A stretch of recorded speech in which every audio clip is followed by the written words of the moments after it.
Well, hi, everybody. Welcome to not really another edition. This is a special edition of the Green Rush on Cannabis Chat, our regularly live streamed show that we do on Mondays, Wednesdays, and Fridays. I'm Jimmy Young from Pro Cannabis Media, and I'll be perfectly honest, as David Rabinovitz continues to get himself ready for a show, okay, he'll be joining me alongside, and we'll be talking about this historic day in the history of the pursuit of the end of prohibition for cannabis. Now, I think those who understand what's really going on, the fact that the U.S. House of Representatives passed the MORE Act this afternoon by a score of 228 to 164, for those of you keeping score at home, that basically legalizes cannabis in the United States. But before you go out to celebrate, remember, it's just a vote in the House of Representatives. In order to become law, the Senate has to pass it. And yes, even the POTUS has to sign it. So we are one step ahead, but we still have a long way to go before the country embraces this. Now, is David's dressed, ready to go? Have you get your hair, you get your makeup, you're all set? Hair and makeup is done. Okay, good. Well, we're really glad. First of all, I'm really glad you still have hair. That's the most important thing as you get older and older. It is.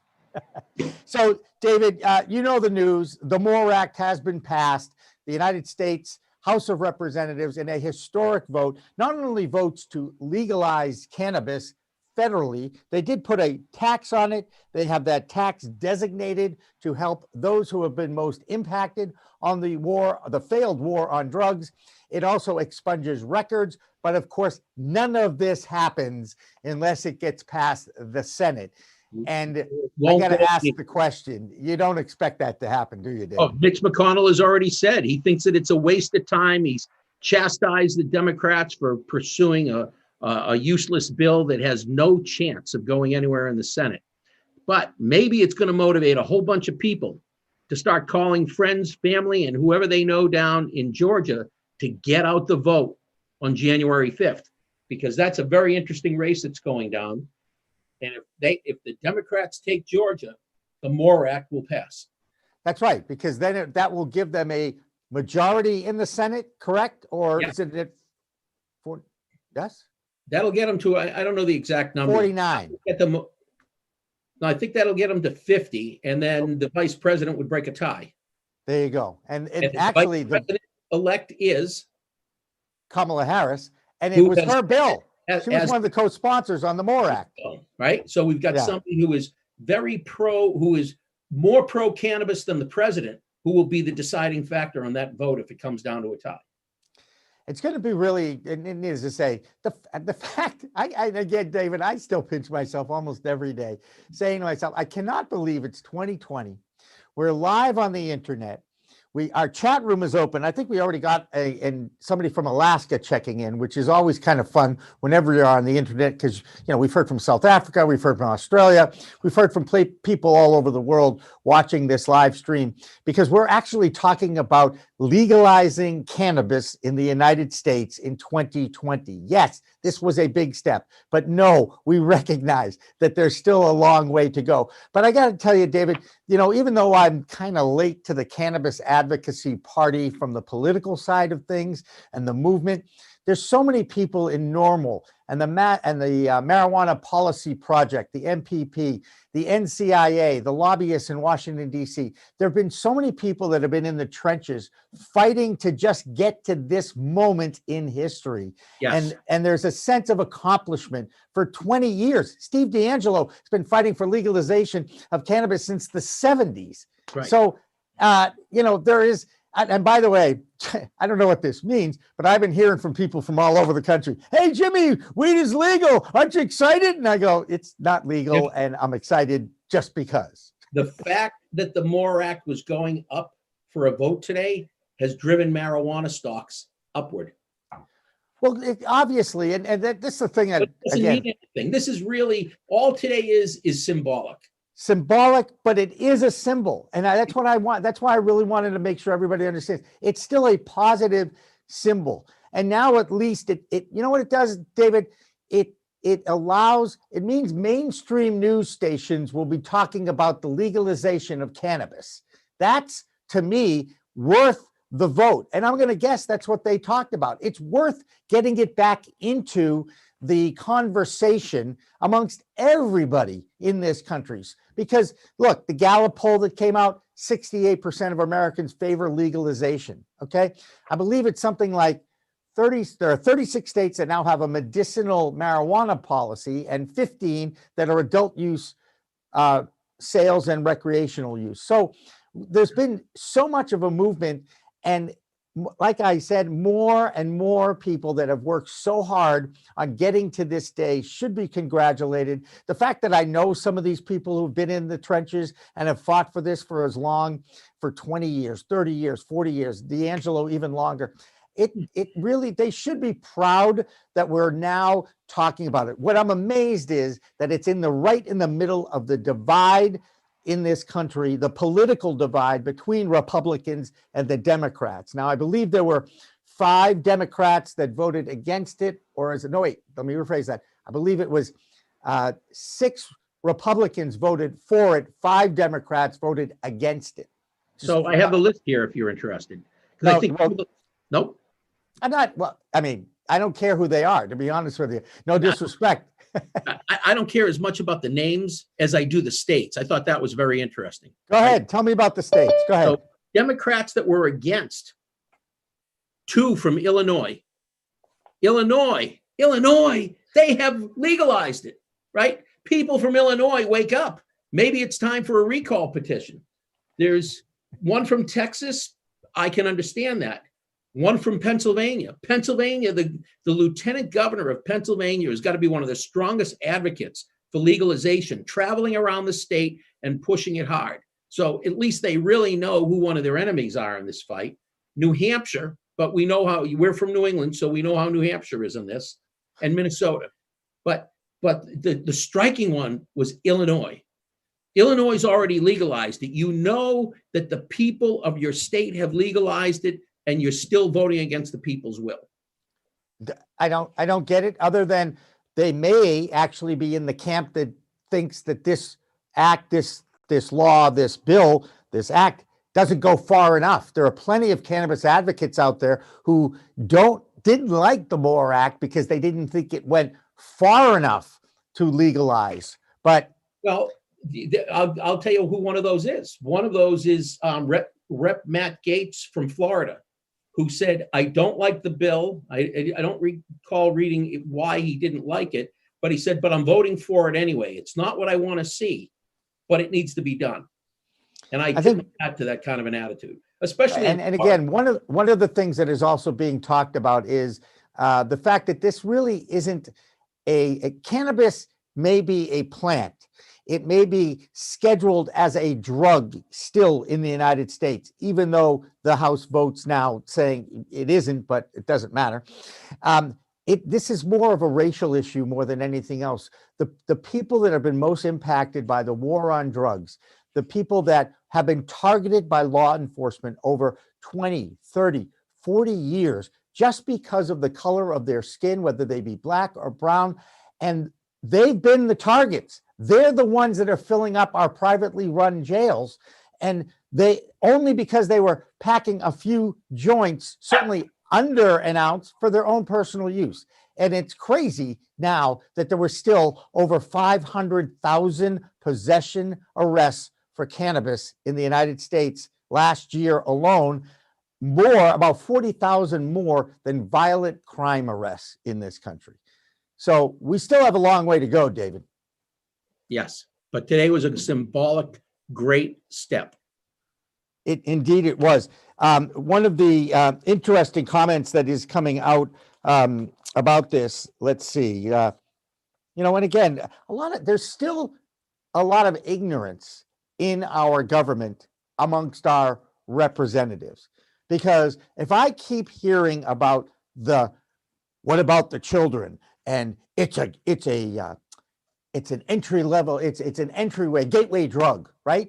Those principles have been totally thrown out the door by quite a few. Doesn't matter, Jimmy. Scientific and research. I'm just saying. I moderate here in Massachusetts. To get a license is a number of steps, and one of the steps is a community outreach meeting. I moderated a community outreach meeting where one of the attendees was concerned that their clothes, because they would live near a greenhouse that would grow pot, that their kids would become addicted, and they were perfectly serious. Their clothes would stench of it, and they would lose their job at a hospital because they're going to go to work and everything that they have is now going to smell of marijuana because they're going to be, I don't know, within 500 feet of a greenhouse operation. You can't. Well, You can't. again, it goes back to education, and I go back to blaming traditional media for this. Okay, and my point about that is, as a media person, you are supposed to serve the public with information. And part of that information really means, to me, balanced education about this plant. And it is not happening. There's no public service announcements about any positive story about cannabis. It's all negative, negative, negative, and it's all being fed by 80 years of propaganda and lies that everybody pretty much on this side of the fence, the cannabis advocacy side of the fence, has refuted through science and now research. So I'm going to keep railing about this, David, until I'm driving down the road or I'm tuning into a television channel and all of a sudden I see a public service announcement about the facts how cannabis can actually improve your life, especially later in life, when a lot of the medicinal diagnoses that allow you to get a medical card rear their ugly heads. I mean, it sucks getting old, people, okay? Why don't you use a tool like cannabis to make it a little bit easier to deal with? Just saying. Yes, you are. That's what I do, right? Yeah. And I check my clock because my clock's over here now. It's usually there, but I apologize if I turn away from the camera and check my clock because right I just want to make sure. David, we've got quite a show coming up. Why don't you preview? Give us a lineup, if you will, over the next 90 minutes, what we're going to have here and who we have coming into our Zoom room on the Green Rush on a Friday afternoon. So I'm not going to give you the names. I'm going to give you an outline of the show because I think it's far more important. I'm going to save some of the names because there are a lot of people who I really like. Today's show originally was going to be about about taxation in cannabis and that whole issue, because it's really important if you're in this industry to understand that. I was speaking to an investor the other night, and they were amazed at the impact of 280E. It's a provision in the tax code that says if you're a drug trafficker, which is what state legalized marijuana operators are, that you don't get most of the deductions that a normal business takes. So 280E is a really big deal. We're going to have a great show on that today. A lot of the guests just had scheduling conflicts, so we're going to have a much smaller show on that. But what we did put together is something called our Budding Entrepreneurs Panel. And this is exciting because we've got a lot of people, many of whom I know, who are going through the process of getting into the business of marijuana. And they're going to talk about the things that have tripped them up, the trials, the tribulations, kind of like, if you like country music, a Brad Paisley song, where if I could talk to myself 20 years in the future and tell my teenage self what to do, this is what it's going to be about. They're going to tell us the lessons they learned, things they would have done differently. If they've got friends or family down in New Jersey who want to get in the business, what would they advise them? And I think we're going to get a lot of great insights because we got very varied cast coming with us. Right. And again, this is what we want to do with an open forum like this. We want to educate people about some of the benefits of this particular plant. That's really what it comes down to, more than anything else. It's a challenge to get into the business, David. I don't care if you are coming from a private equity side of things, a venture capital side of things, or if you are someone who has never owned a business before and wants to perhaps get a piece of the action a little bit. There's still a big money grab amongst all humans who might want to get into this business, right? Right. I mean, a lot of people try to break this down between, they say, oh, with cannabis business, it's not fair. It's all older white guys. Cannabis isn't about white, black, brown. It's about green. And I don't mean the green of the plant. It's about capital. And money has no conscience. Money doesn't care whose hands it's in. and it's a matter of where the capital is. And that's what drives a lot of this. And to get into this business, there are three things you got to be able to bring to the table. You need to be able to bring to the table the assembly skills to put a business together, which is many times difficult, and it's a unique skill set. Then when you get licensed and you get the business going, you need to know how to run it, which many of the people who know cannabis can know how to run it. But then you get the back office administration, and the back office administration in this industry is difficult because you've got deep regulation. You got to be very careful because the regulations are very tight. Nobody wants to run afoul of the feds. And then you got all these tax issues. You got to keep a set of books for your business to know if you're profitable. You got to report to your investors. Then you have to have a set of books for the federal government because they account for things differently, a set of books for the state. And then you have to make sure you've got records for the local government if you're paying local fees. So it's a very complex business that requires three skill sets, which is typically why people start this business with teams. Only three, huh? My goodness gracious. I thought there was a lot more than that. Another thing that this MORE Act has in its provisions that aren't law yet, but it passed, okay, is the creation of a cannabis justice office under the Justice Department that would be responsible for distributing funds, providing loans for small cannabis businesses owned and controlled by socially and economically disadvantaged individuals. So, and it creates a tax for it. So now you're going to have a federal tax, you're going to have a local tax, you're going to have a state tax. Okay, but you know what? It'll be legal to walk into a store, carry it, and you won't be hassled by law enforcement if you happen to be carrying a little cannabis for your own personal use. So I would argue, Jimmy, that let's say you layer all those taxes on. Those taxes are cheap as compared to 280E. And we're going to talk about a little about 280E when we get to the 530 point, when we have a limited number of guests join us. But 280E makes it very expensive. And if you get rid of that particular provision in the tax code, the amount of taxes that the government will take is far less than the penalties that businesses in marijuana are paying under 280E. Right. And that explained 280E is basically the right to write off on business expenses like any other business has in this country, right? It's a very short provision of the tax code, and the gist of it is as follows. If you're dealing in a narcotic that's on Schedule 1 or Schedule 2 of the Controlled Substance Act, you're trafficking. And if you're trafficking, you're not allowed to take all the ordinary business expenses. So generally speaking, if it's not related to cost of goods sold, you can't deduct it. If you've got a marijuana dispensary, you can deduct the price of the product. You can deduct the bags for the product, the packaging, but you can't deduct any of your labor, electricity, advertising, rent, heat, utilities, internet, supplies. None of that's deductible. So imagine if you have a $100 sale and it cost you $50, you're paying taxes on the remaining $50, even if you have $20 to $30 worth of overall expenses in running the business. Now, of course, we're talking about plant-touching businesses, right, as opposed to MRBs, which are marijuana-related businesses like Pro Cannabis Media. And we're going to get into those differences in our discussion when we open up the forum. But since we're getting closer and closer to that magical time of day, 20 past 4. Jonathan Edwards time. It's time to explain who the Waldos are from California. It's time to perhaps partake in this plant and enjoy. And I got to tell you, you know, there are thousands, if not millions of people recognizing that it's 420 on the day that the U.S. House of Representatives passed the MORE Act, basically making that first step towards legalization of cannabis. Certainly a lot to celebrate. This all started with a group of high school kids in 1971 called the Waldos from San Rafael High School. They used to meet after school at 20 past 4 at the Louis Pasteur statue, catch a buzz and celebrate the end of the school day, the end of the day.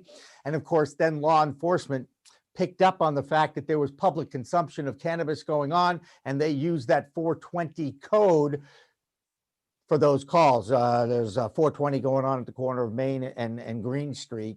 Check it out. And that's how the cannabis community all embraced the 20 past 4 time. The date April 20th. And we celebrate it because in my lifetime, it was all about the song called Shanty by a New England folk rocker named Jonathan Edwards. Sit back. We'll be back on the other side with more discussion. Don't go away.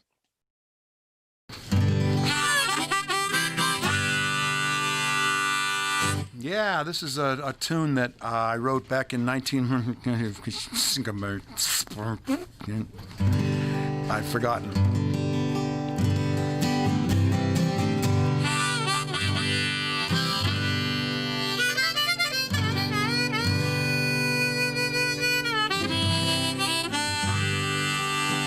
We had a saying in our old band, one of my first bands in 1966 or so. What are you going to do tonight? Oh, just, like every other night, just going to lay around the shanty and put a good buzz on.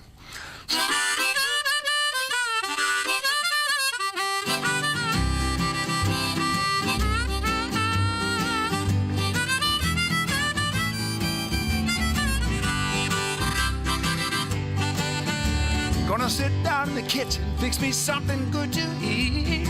Make my head a little high, make the whole day complete.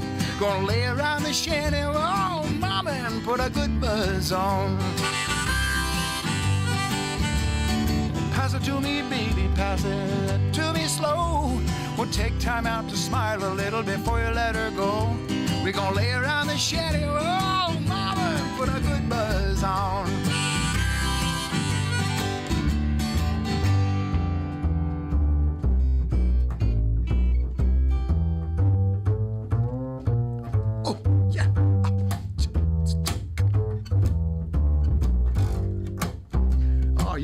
You're on something. Go ahead.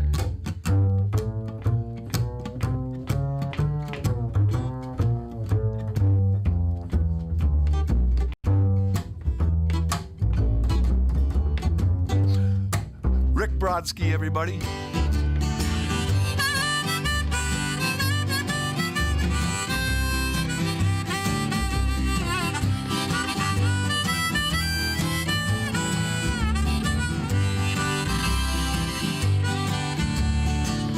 Nothing to do and there's always room for more. Fill it, light it, shut up and close that door, baby. We're gonna lay around the shanty, mama, and put a good buzz on. Take it, okay.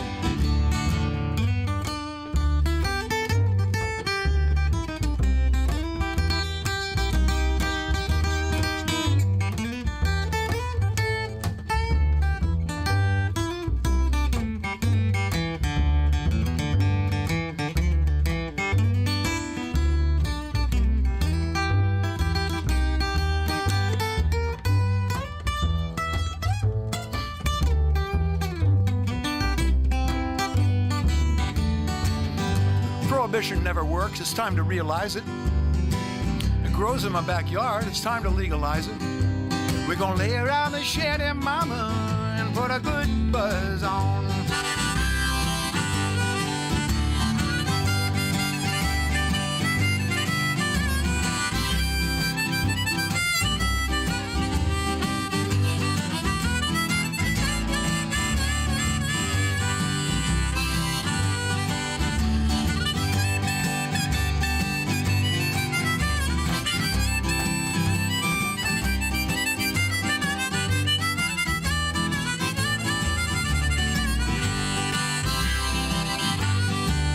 I'm going to sit down in my rented car. I'm going to jam it into drive. I'm going to head on out and play at WSCA with Sean. I'm glad I'm alive. We're going to lay around the shanty, mama, and put a good buzz on every night and day. We're going to lay around the shanty, mama, and put a good buzz on.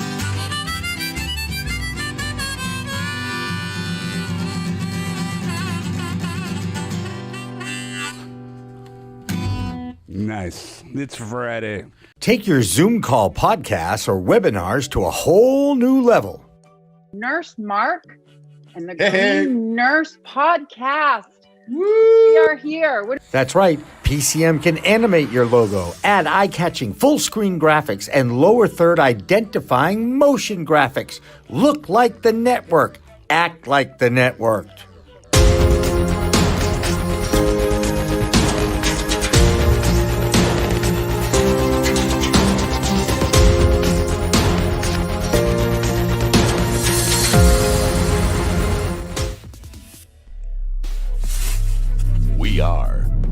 Cannabis Media.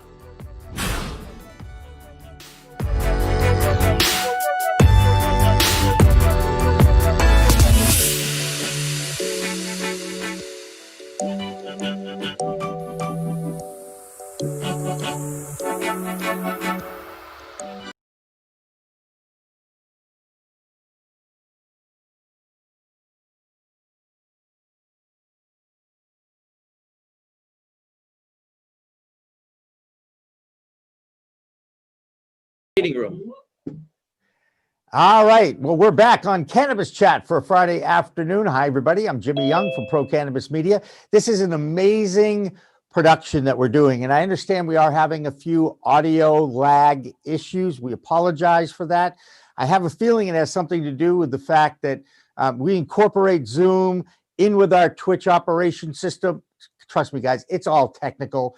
Just bear with us. And if my mouth doesn't match up the words, a lot of people actually, are probably happy about that, laughing at me, whatever you want to do. As long as we make you laugh, inform you about what's going on, I'm happy about it. And more importantly, we're opening up the Zoom room. We're getting our guests situated in that Zoom room. And David Rabinovitz is standing by. This is David, you're in Holliston, right? Yep. This is our real first COVID show where we're not in the same studio, too. That's correct. You talk about social distancing. We've got Wellesley, Norwood, Holliston.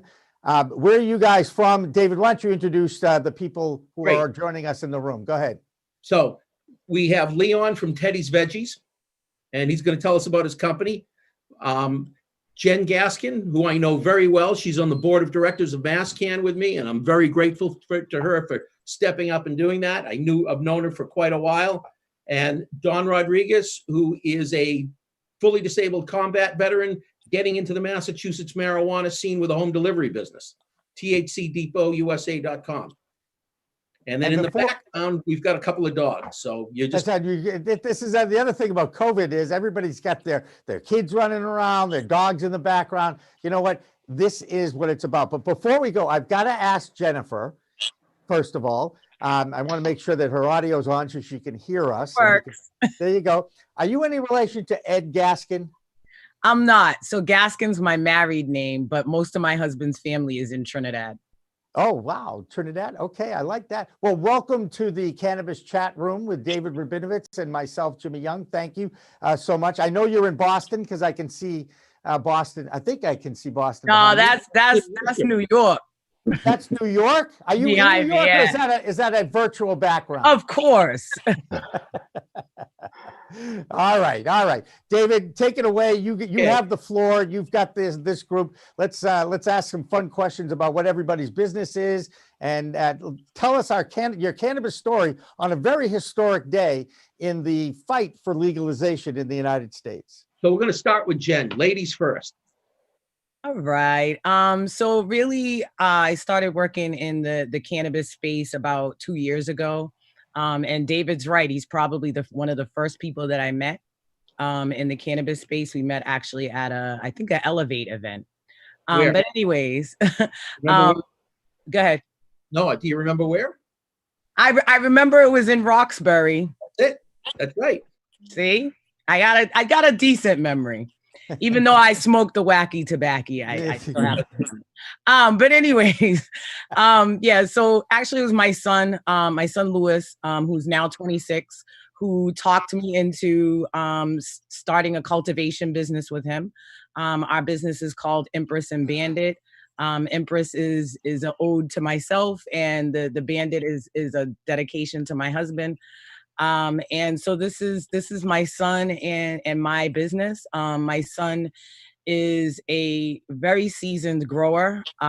He is a brilliant scientific brain. So I just love to watch him work and create different things and think of different things to do with different strains of marijuana.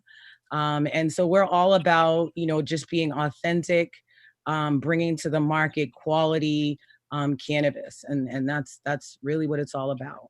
Yep. And her son's a great guy. I've met Lewis a couple of times, including that first time we met out at that site and where.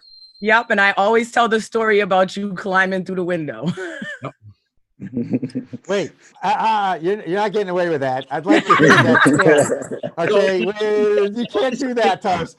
You know, inquiring minds want to know. What do you mean David was climbing through the window? Tell us that story. All right. So we went to see a site and we were trying to unlock the door. We didn't have the key. There was a window. Broken window on the There side. was a broken window. My son is about 6 foot, 200 pounds, black kid with locks. Okay. So he's like, I'm going to jump through the window. I'll open the door. And David told him, do not do that. I am not going to let you do that. And Ware, Massachusetts, I'm not going to let you do that. And he jumped through the window and unlocked the door. That's it. So you allowed David to break and enter, basically. Basically. And we were witnesses and accomplices to the crime. There you go. And now there's a record to it. That's It was my great. friend's That's a good building. story. I really wish there was a video of David climbing through the window, but we'll worry about that another time. Who else do you have in the room, David? Go ahead. So Don Rodriguez. Donald, I'll let you introduce yourself. Sure. My name's Donald Rodriguez. I'm the CEO of THCDepotUSA.com. We are a home delivery business. I was a part of the first cohort for social equity in Massachusetts. I've been in love with marijuana for 18 plus years. We had to take a little separation when I joined the military. But once I honorably discharged, we fell back in love with each other. Yeah, our plan is to service Massachusetts and eventually grow the business with home delivery.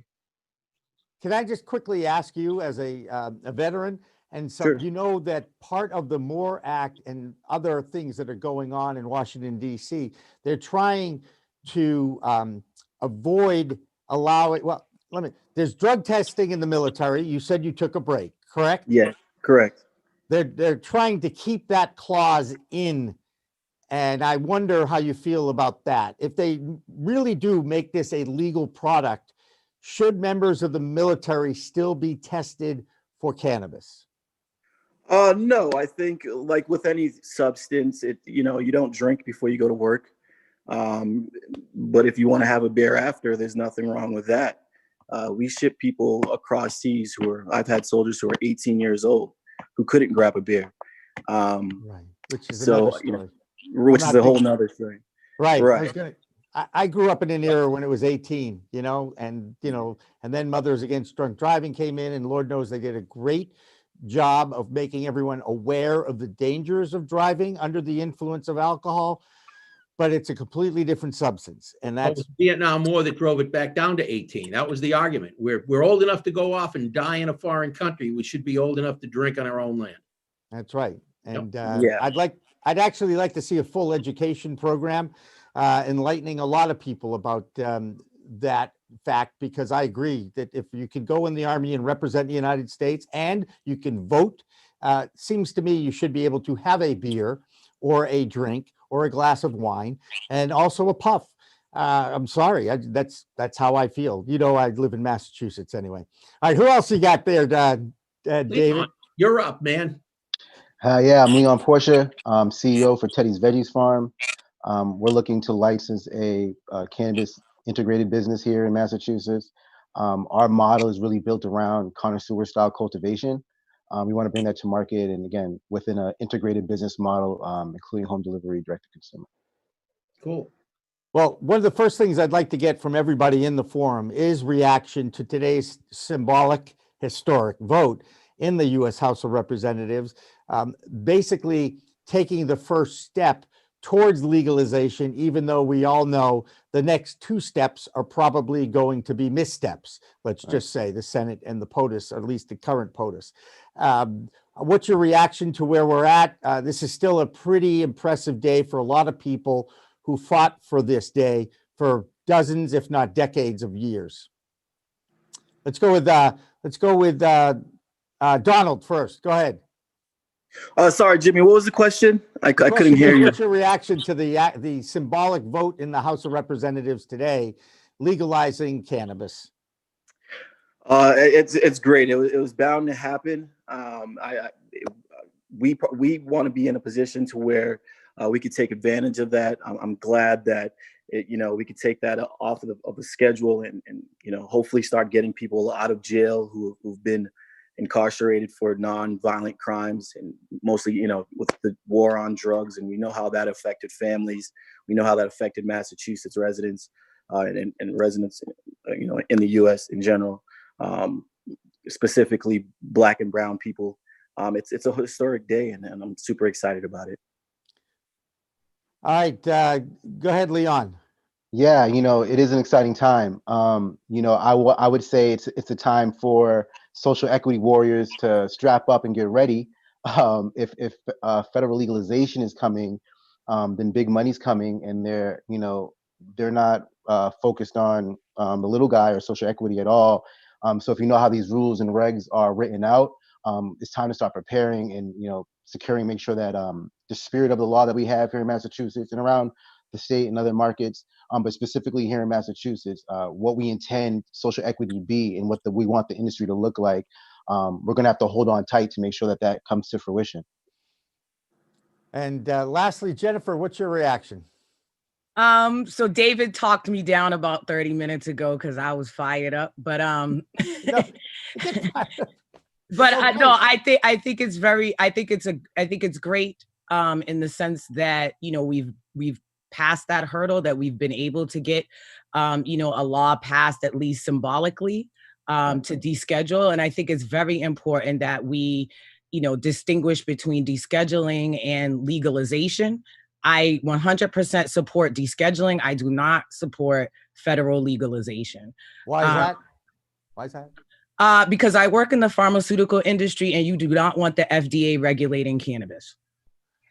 Well, they will actually, the MORE Act is putting in a cannabis justice office under the Justice Department. Yeah, and how well do we think that's going to go? Well, there's reality, and then there's the law, or excuse me, the bill. Let me rephrase that, because we do know we're a long way from making it a law. Right. So, but your biggest fear is you don't want big pharma taking over cannabis. I don't know. Big pharma is not going to take over cannabis, because big pharma likes billion-dollar blockbuster drugs. They don't like cannabis. That's not enough money for them. What I will say is that I don't want the federal government getting involved. I want the federal government to deschedule so that we can continue to manage on a state level. I want it to be interstate commerce, all of that to be there, but I don't want the federal government involved at all. I think it's just best that we manage it at the state level. We continue to try to evolve and fight for equitable laws and regulations in our respective regions, because I don't think that we can manage it the same across every state. I think we just let the states do what they need to do and deschedule it at the federal level, so we can have access to banks and support from small business associations and those kinds of things. But other than that, I just want the federal government to mind their business. Really. How's that working out the last few years? Anyway. Well, we see that now. Yeah. What's the biggest challenge for you guys as you are entrepreneurs in the cannabis space? And why don't we start with Donald on that? But what Jimmy? Let's ask him about where are they at with respect to their business, and then we'll get into some of the challenges. That's fine. I'm guessing those challenges will come up after that question. So go ahead, David. You decide who you'd like to talk to next. I'm going to be fair. We're going to go to Teddy, because I want to hear a little bit more of what I don't know, because I know and am very fond of Jen, and I probably talk to Don at least once a day. Okay, so there you go. All right, great. Yeah, we've had a I would say a great experience, honestly, here in cannabis and trying to enter the market. Yes, there's definitely been challenges, but all in all, it's an exciting time and to be a part of this community and meet a lot of great people with similar ideologies. Has been like a really positive experience. Where we are in the process, I would say we're still at the municipality level. We've done a lot of work over the past 2 years, building our team, developing our infrastructure, fine-tuning the business model as the regs come along. And we found a location or a municipality that we enjoy dealing with, and we've been manufacturing and manicuring that relationship with them. And as we find a suitable home, so we're here trying to finalize a location, an actual building. We had a few locations fall through. There's a lot of political issues with that, things that we had to go through, and we can talk about that in a minute too. But just from a macro level, we're just trying to find a home or solidify here. We've done a lot of the paperwork. We've worked with big consulting firms. We have a great lawyer, great accountants. We've hired great specialists to kind of bolster what we do and what we know. Like Jennifer mentioned, we also have cultivators with a lot of experience, and making sure that we can kind of take what we know and what we consider connoisseur style cultivation and do that at scale in a commercial market was a lot of our first steps. Making sure that this is going to work in this industry with these specific regs. And then from there, like I said, filling out the team around what we knew would be successful. And then again, just networking and continuing to grow. So we're about ready to go once we get through this last step here, which is an HCA. If you guys don't know, you need a host community agreement to submit your final application with the state. And that's kind of the last document that we need here is that host community agreement. Do you feel like you're getting a fair shake from the landlords that you're asking to set up shop? No. I mean, a fair shake is business. So, the market kind of dictates what's fair, but there's definitely a cannabis tax, that's for sure. When you see, I have a background in real estate. I've been doing that for about 4 or 5 years. So I know like the value of this stuff. I know what it goes for. I'm very familiar with Massachusetts. I'm a masshole. I've lived all over the state. So I'm very familiar with these individual markets and segments. So to see the pricing and how things are going and what landlords are asking of business owners in order to secure a property, combine that with the HCA structure itself, where it's been used as a tool to I don't want to say corruption, but it is. It's been a corrupted tool here where they give it to the highest bidder. It's tough for a smaller group if you're not well funded, right? If you're not one of the highest funded, if that's not going to be your bid, then you're going to need other things to get deals done in real estate or with landlords in cannabis. That's all over the state. And like I said, the HCA process from town to town being that is kind of a free for all. That one town may have very clear a website, very strict guidelines to follow, and another town can give you an HCA with a smile and a handshake. It creates a very unlevel playing field for a lot of people trying to navigate this. So let's talk to Jen for a minute, because I think she's going to share some interesting experiences. She got roughed up a little bit by some landlords in the early stages. Yeah. So initially we had a location in Worcester. The landlord wanted a large sum of money just to negotiate the lease. We gave him the money. And then somebody came from New Hampshire with, I forget his amount. I think it was 3.4 million is what he called me on the phone and said that the gentleman coming from New Hampshire had 3.4 million. You do not. So too bad. And he kept your money, right? Yeah, he kept my money. Right. Yeah, that's definitely happened to us too. We've definitely put deposits down on places early on and lost the deposit. You have to decide whether you want to litigate it or move forward. Exactly. And you kind of have to do that on the fly. So you get better at, constructing. This is all free for all. So there's no real rules or guidelines to help us negotiate these things. So people are willing to, like Jennifer here, to take a risk with somebody you think you can trust, and they'll take full advantage of that. And like you said, cultivating the relationship, I'm having conversations with this person, my son's meeting with him, we're developing a relationship, and I'm thinking I can trust this person. So I'm not thinking that, the next person that comes with 3.4 million, you're just going to jump at the money when you and I have built a relationship. But that's who I am as a person. You can't expect everybody else to be that as a person. So that was our first location. That was in Worcester. We found a second location in a smaller town near Worcester. And then COVID hit. So we were going to do our community meeting. COVID hit. The CCC said, oh, okay, you could do virtual meetings. The town doesn't want to do a virtual meeting. That's weird. Why, right? Because they didn't want, so one of the provisions that the CCC put in for the virtual meetings is that you have to have in writing that the municipality agreed to do the virtual meeting. They didn't want to put that in writing. For some reason, they thought that gave them some kind of, I don't know, liability. I have no idea. I can't even begin to tell you what they were thinking. So basically they didn't want to do a virtual meeting. So that meant that we were either going to have to sit here until COVID lifted and we could have a live meeting, or we were going to have to move on. And speaking to my lawyer, she's like, oh, I think, I might have an opportunity for you in Templeton, because Templeton was looking for marijuana establishments, marijuana businesses. And so we went to Templeton, and probably we have been talking to the other town for almost 6 months, maybe 9 months. Within a month, we had a date for our virtual community meeting. They actually did the listings in the newspaper for us.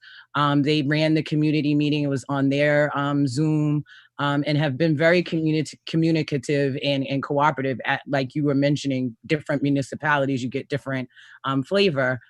We did our community meeting, which was pretty funny because every person that got on wanted to know where this Black girl from Dorchester got money to run a marijuana business. And I felt like that was, the breadth of the questions.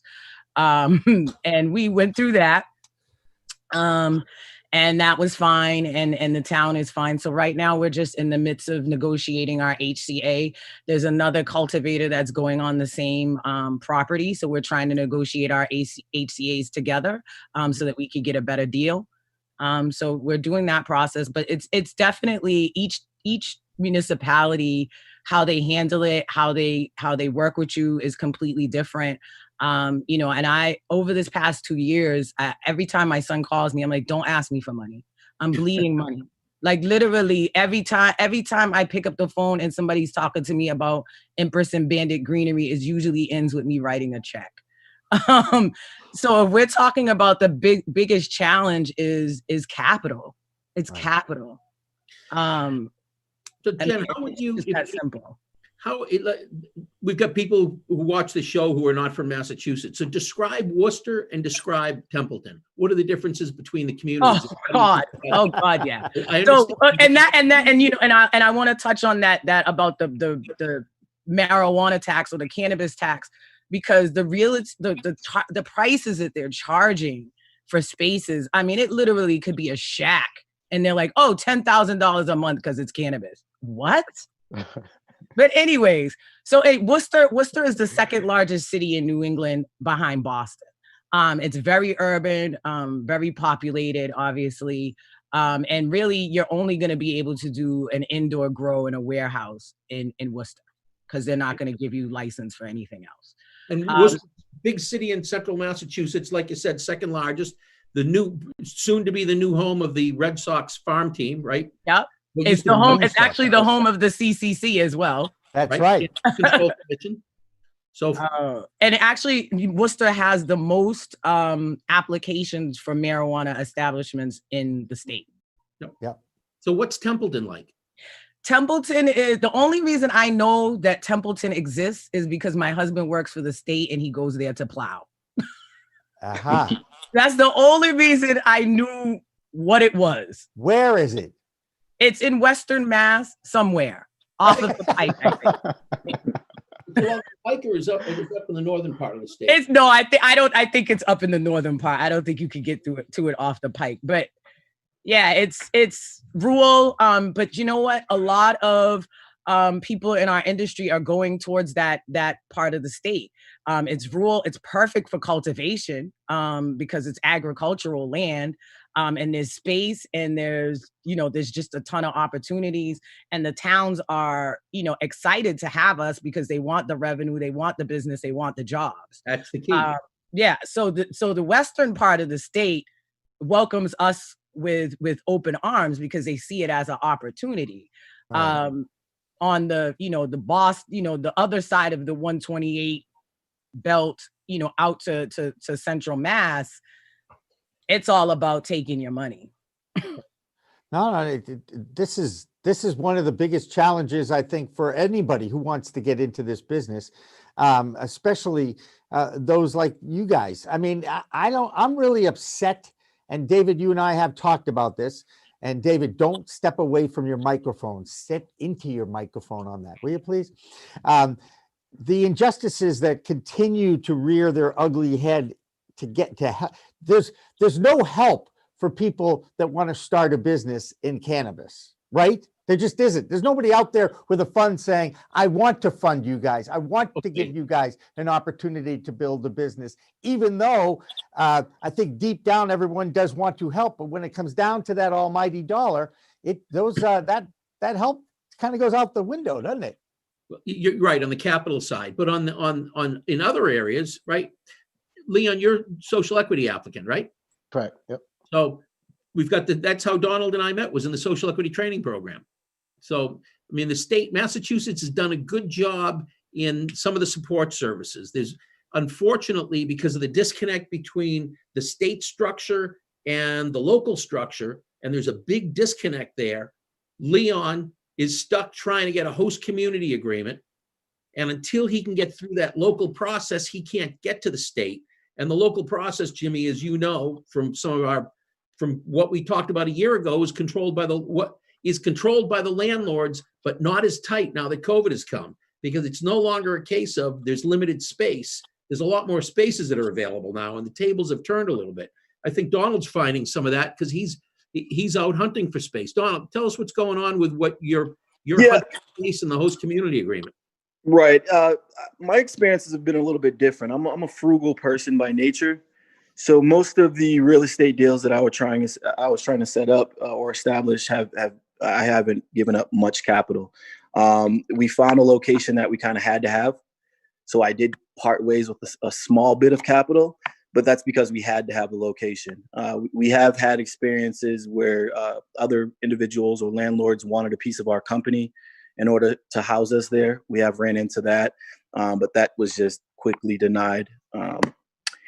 Host community agreement wise, we pretty much have everything that you could ask for from any municipality.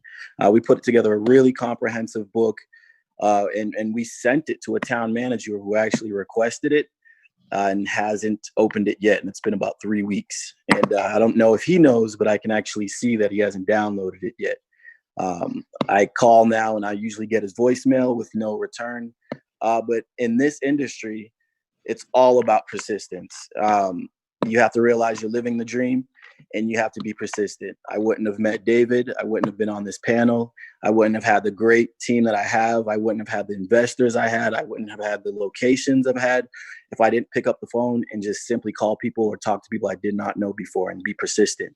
So in this case, I called the mayor's office, and the mayor's assistant put me in contact with the mayor, and we should be setting something up soon, but he's looking into the situation and we're moving forward with it. Yeah, it's all about persistence. Now, in your case, Donald, you were able to actually get the landlord to agree that your money will be refundable if you don't get the host community agreement. Yes. Like I said, I don't like giving away free money. I do everything I can to hold my money into my pocket. I drive a car that gets 55 miles per gallon. It's a Prius. It's paid off. I like to keep my money. So, I think when people are going to these landlords, they need to keep in mind that things have changed a lot since COVID. We now have a better bargaining chip to where they need to fill these slots. They need to fill these spaces.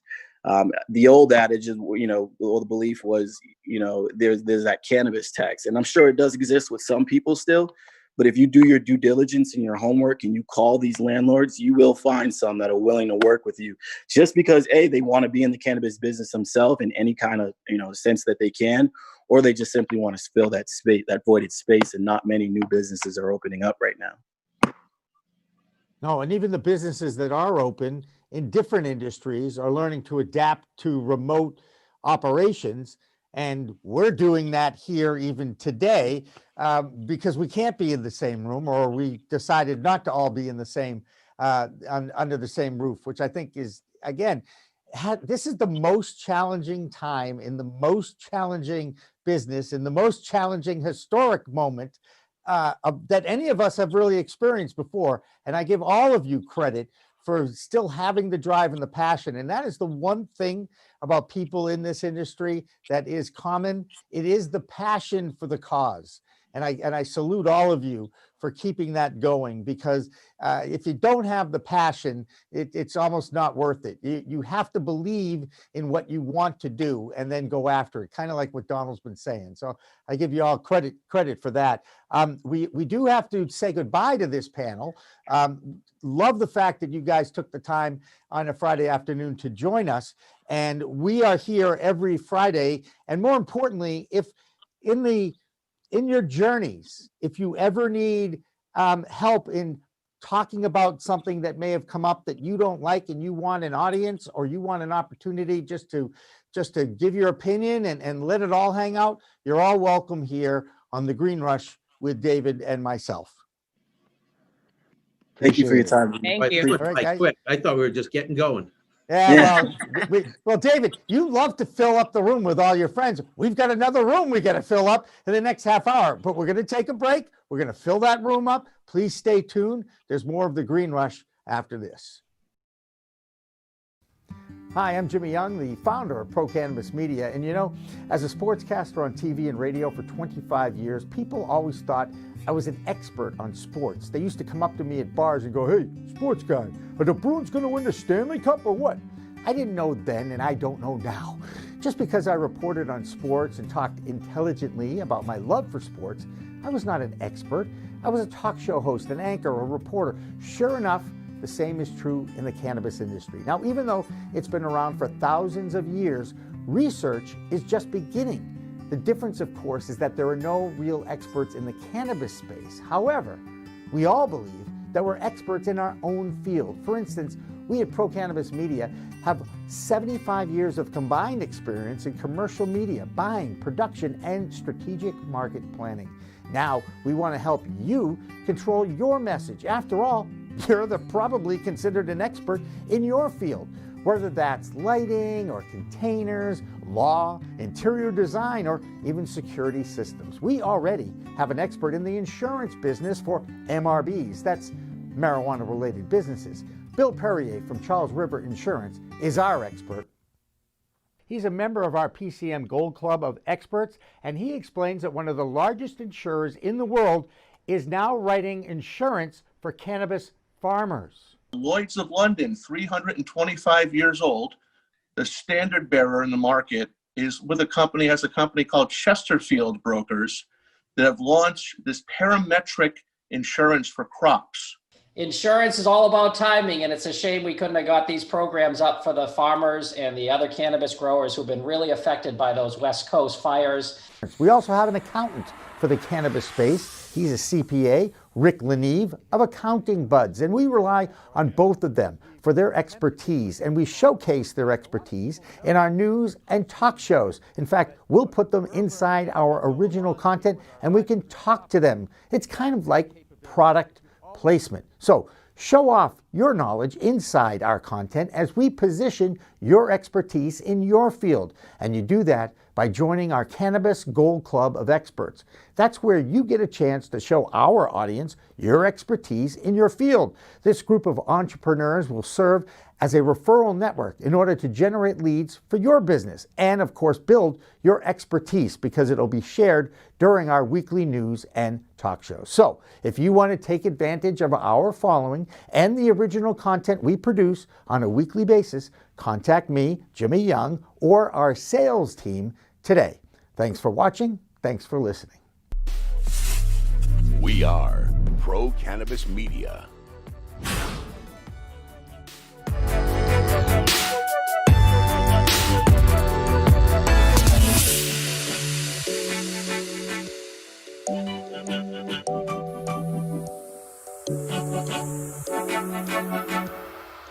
Take your Zoom call podcasts or webinars to a whole new level. Nurse Mark and the Green Nurse Podcast. We are here. That's right. PCM can animate your logo, add eye-catching full-screen graphics, and lower third identifying motion graphics. Look like the network. Act like the network.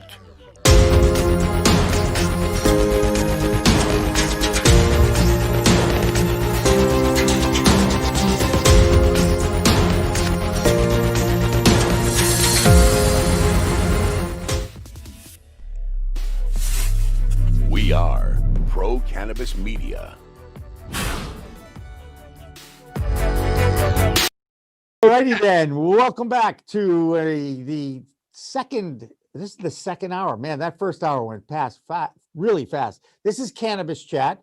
We are a live talk show about cannabis, and we're here on Mondays, Wednesdays, and Fridays in the studios of Pro Cannabis Media. I'm Jimmy Young, the founder of Pro Cannabis Media. Every Friday, I'm joined by David Rabinovitz, who is a friend and someone who's involved with MASSCAN and also in the social equity program in Massachusetts for cannabis entrepreneurs. And yes, David, you are going to now introduce who do we have in our room right now?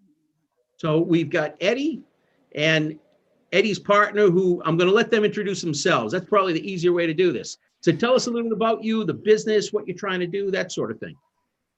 We're here in Boston, Mass, and we're pursuing a distribution license now, which has just been voted on. And so we're actually here sort of trying to pick your brain a little bit in terms of who else is on the call and whatever they've been able to achieve in regard to getting a host agreement, which we're going to be looking forward to as soon as they actually clear the voted in parameters and the changes to the licensing that were done for the distribution. So that's where we are. We also were interested in doing a brick and mortar. We have an application in. We're social equity, and so that's where we've been. We're just sort of trying to grab some tips and ideas of how we can go about doing the host agreement. If anyone knows any shortcuts, we'd certainly like to to grab that advice. So Eddie, when you say a distribution business, do you mean the home delivery operator or a wholesale type? The wholesale, like business to business transport? Correct. Okay. The ruling was just ruled on such that the individual companies can now purchase direct and serve in the community in Massachusetts. That's okay. You're right. The home delivery. You're talking about the home delivery operator that's going to be able to buy at the wholesale level and basically act like an Amazon type retailer. You'll have a warehouse of products, take orders in, fulfill them, and bring them to people's homes. Exactly. Got it. Yep. I think it's interesting that you're also interested in an actual brick and mortar facility too. It does seem like the barrier to entry for the brick and mortar now is going to be a little bit more difficult than the delivery license. Are you finding that or not? Not so much. Well, we encountered that. Even from the very beginning applications we did for the brick and mortar, the actual application pricing was a lot higher. It was actually $1,500 just for the application, non-refundable. And then there was the guarantee of at least $500,000 in access to be able to move forward.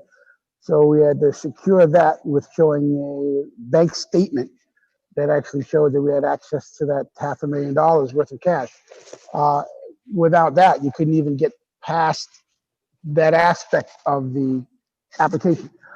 Then from there, again, it was the host agreements, which we ran into some difficulty with because you have to previously have a location. And in Massachusetts, the locations kind of just became unrealistic. It was sort of more of a boom with the ideology than there really was in terms of licensing in action as far as the realtors. So the same shop, 2, 3, 4,000 square foot shop that you might get for 6, 7, 8,000, now automatically became 35,000, and became again part of that unrealistic cost reach.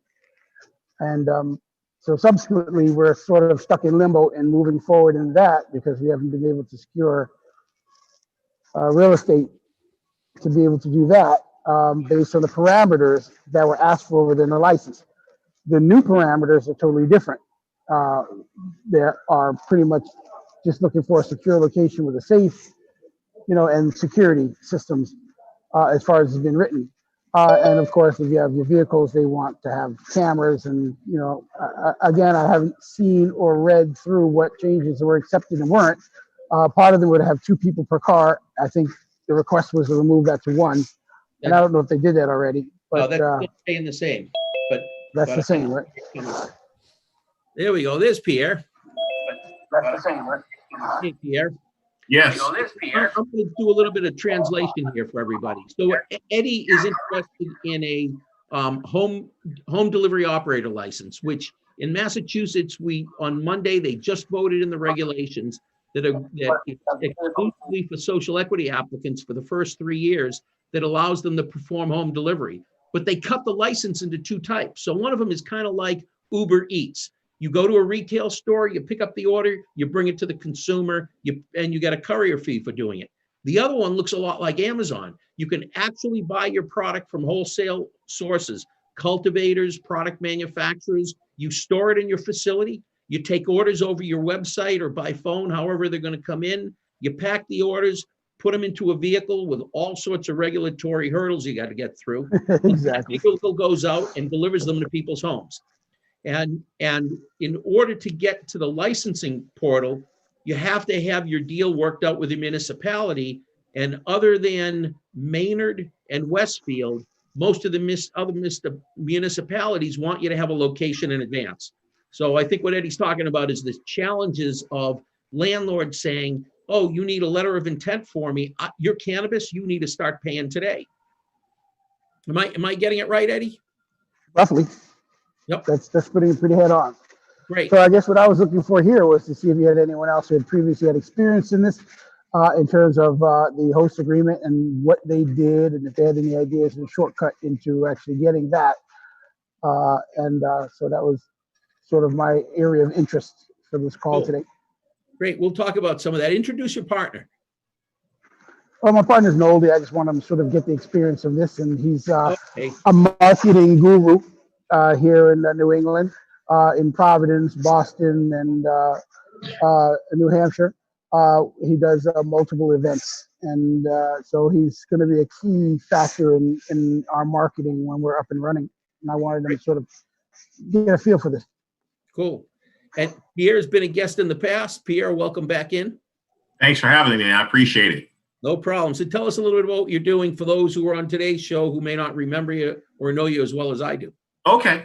Well, we started a company about 2 years ago. I set up an LLC about 2 years ago called Service Logistics. And in a nutshell, we're a cannabis product distribution company. We offer 4 different types of services. First of all, business-to-business transport. So we'll pick up from growers and transport it to testing facilities. We'll pick up and we'll go to manufacturers. We also do break bulk and repackaging. So we do short-term storage of cannabis product. If a customer wants us to break it up into smaller pieces and repackage it and then send it out to their clients, we'll do that for them. We also do supercritical CO2 extraction, meaning that we will extract the THC and other cannabinoids from their flower with the intent of creating, oils, tinctures, vape cartridges, just diversifying their product along those lines. And then we also offer sales and distribution services to our clients. Cool. Excellent. So talk about where you are in the licensing process and what hurdles you're running into. What lessons have you learned? Like, what would you do over if you're starting over again? Dave, if I was starting over again, man, I'd probably be hitting people up for money right away, because money is what makes things move. You can be as ambitious as you want to be in this, and you can be looking at properties and talking with landlords. But if you don't have money to secure places, it's going to be a really tough haul. So, I definitely would have gotten my investor deck created much sooner, and I'd have been a lot more aggressive about pursuing investment money right off the bat. How much capital you think you need just to get going? Just total, but I mean, just to be starting down the path of trying to chase a license. Just licensing alone, I'd say about 50 grand. Eddie, what do you think? Well, we're looking for at least $250,000 budget for the distribution side of the business, and that sort of was our initial budget. Then again, you always have to keep in consideration you have your legal fees and a lot of other superfluous fees. So you have to aim high, I'd imagine. Better to have and not need than to need and not have. Great. And we got welcome back a regular on our show, Aaron Goines. How you doing today, Aaron? Doing okay. Doing just fine. Just had to rush home for picking up the kids, but all right. A little late. Yeah, but Janelle's back. Janelle's back, right? This is like last time we had you on the show. Yeah. Right? She was away for the girls' weekend, and you had the boys. I was trying to convince them that they should have pizza all weekend. I did. My responsibility was just to keep them alive. Right. And, yeah, that's true. Yep. Tough job, but somebody has to do it. Yeah, exactly. It was a very unhealthy weekend, but we got them alive. So, David, I'd like to go around your FOD room here, your Friends of David room, and just get reactions to today's historic symbolic vote at the U.S. House of Representatives. And I'm going to start with Aaron because I'm interested to hear how he is looking at the fact that the MORE Act passed the House of Representatives today as a symbolic gesture that cannabis reform is in the works anyway. How do you view today's historic symbolic vote? I mean, we kind of knew this was coming, to be all honest. Everything comes down to the Senate. And let's just be honest, even if the Democrats win the two runoff elections in Georgia and we're able to flip it, what would that be, 50-48? It still wouldn't matter because you still have a number of centrist, what you want to call it, the old Democrat blue dog, conservative state Democrats who, in my opinion, you probably can count at least 4 of them that would potentially be a no. So I would believe the Democrats on the Senate side there would need to be, they need to be at like 58, in my opinion, to definitely win this over. I don't think it's a slam dunk with just a marginal Democrat majority on the Senate side. Interesting. Okay, that's cool. Are you taking any, is there anything positive of the fact that this is a symbol that there at least is enough people that want legalization in the United States? I mean, yeah, listen, it's a great gesture. It's very symbolic. It's like a ribbon cutting for a new library. That's great. And it's a lot to go to it. What I'm really primarily concerned about is decriminalization. And I don't want federal legalization right now. There are not enough social equity in this space to take advantage of. That's all right. I love these Zoom calls.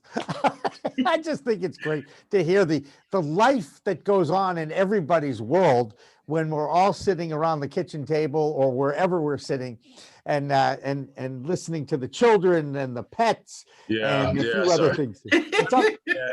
Aaron, just breathe deep. They're only going to be this deep. They're only young once. Enjoy it. Exactly, man. Enjoy that, man. I got an 18-year-old and a 16-year-old, man. I miss those young days. Pierre's got a couple of great. They're almost out of Pierre, house. Pierre, what's your view of the House passing the MORE Act today?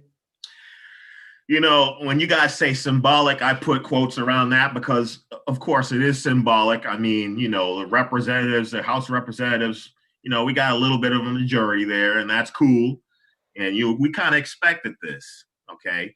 But, I'm looking at Georgia with my fingers crossed. If we can get those two, we got a little bit more leverage, but you still have to worry about the folks that in states that are centrist, that are just letting CBD get by or just starting to decriminalize things. I think we need to completely decriminalize this. And then the next step is like anticlimactic, but really symbolic with a small s.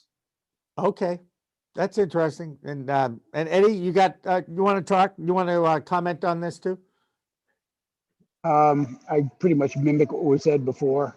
We still have a little bit of ways to go, but let's look forward to what's going on in Georgia, and that may give us the the win we need in the sales to get this job done. Yep. I tell you what I find amazing in all of this, Jimmy, is I think anybody who's really dialed in, not in the cannabis sector, but follows the technical side of it, like what's going on with legislation at the federal level versus many of our guests are, like from the last group that we had on in this group, these are people who are really working hard to get a license. So they may not be paying a lot of attention to what's going on in DC. There's a lot of other people who aren't, because the cannabis stocks today look like they popped as a result of this, even though it is just symbolic. It does not mean we're going to get legalization, as Aaron and has pointed out. And yet there's if it's a symbol of movement, then It is. it's not right, if it's not the first step towards legalization, whether you want legalization or not, there's a symbol of movement that occurred today. And it's what we kind of talked about at the top of the show, David, when it was just you and I. News channels and news services all over the country, all over the world, now have a story to ingest to their audience that there is movement here. And again, I still maintain that is a strong positive.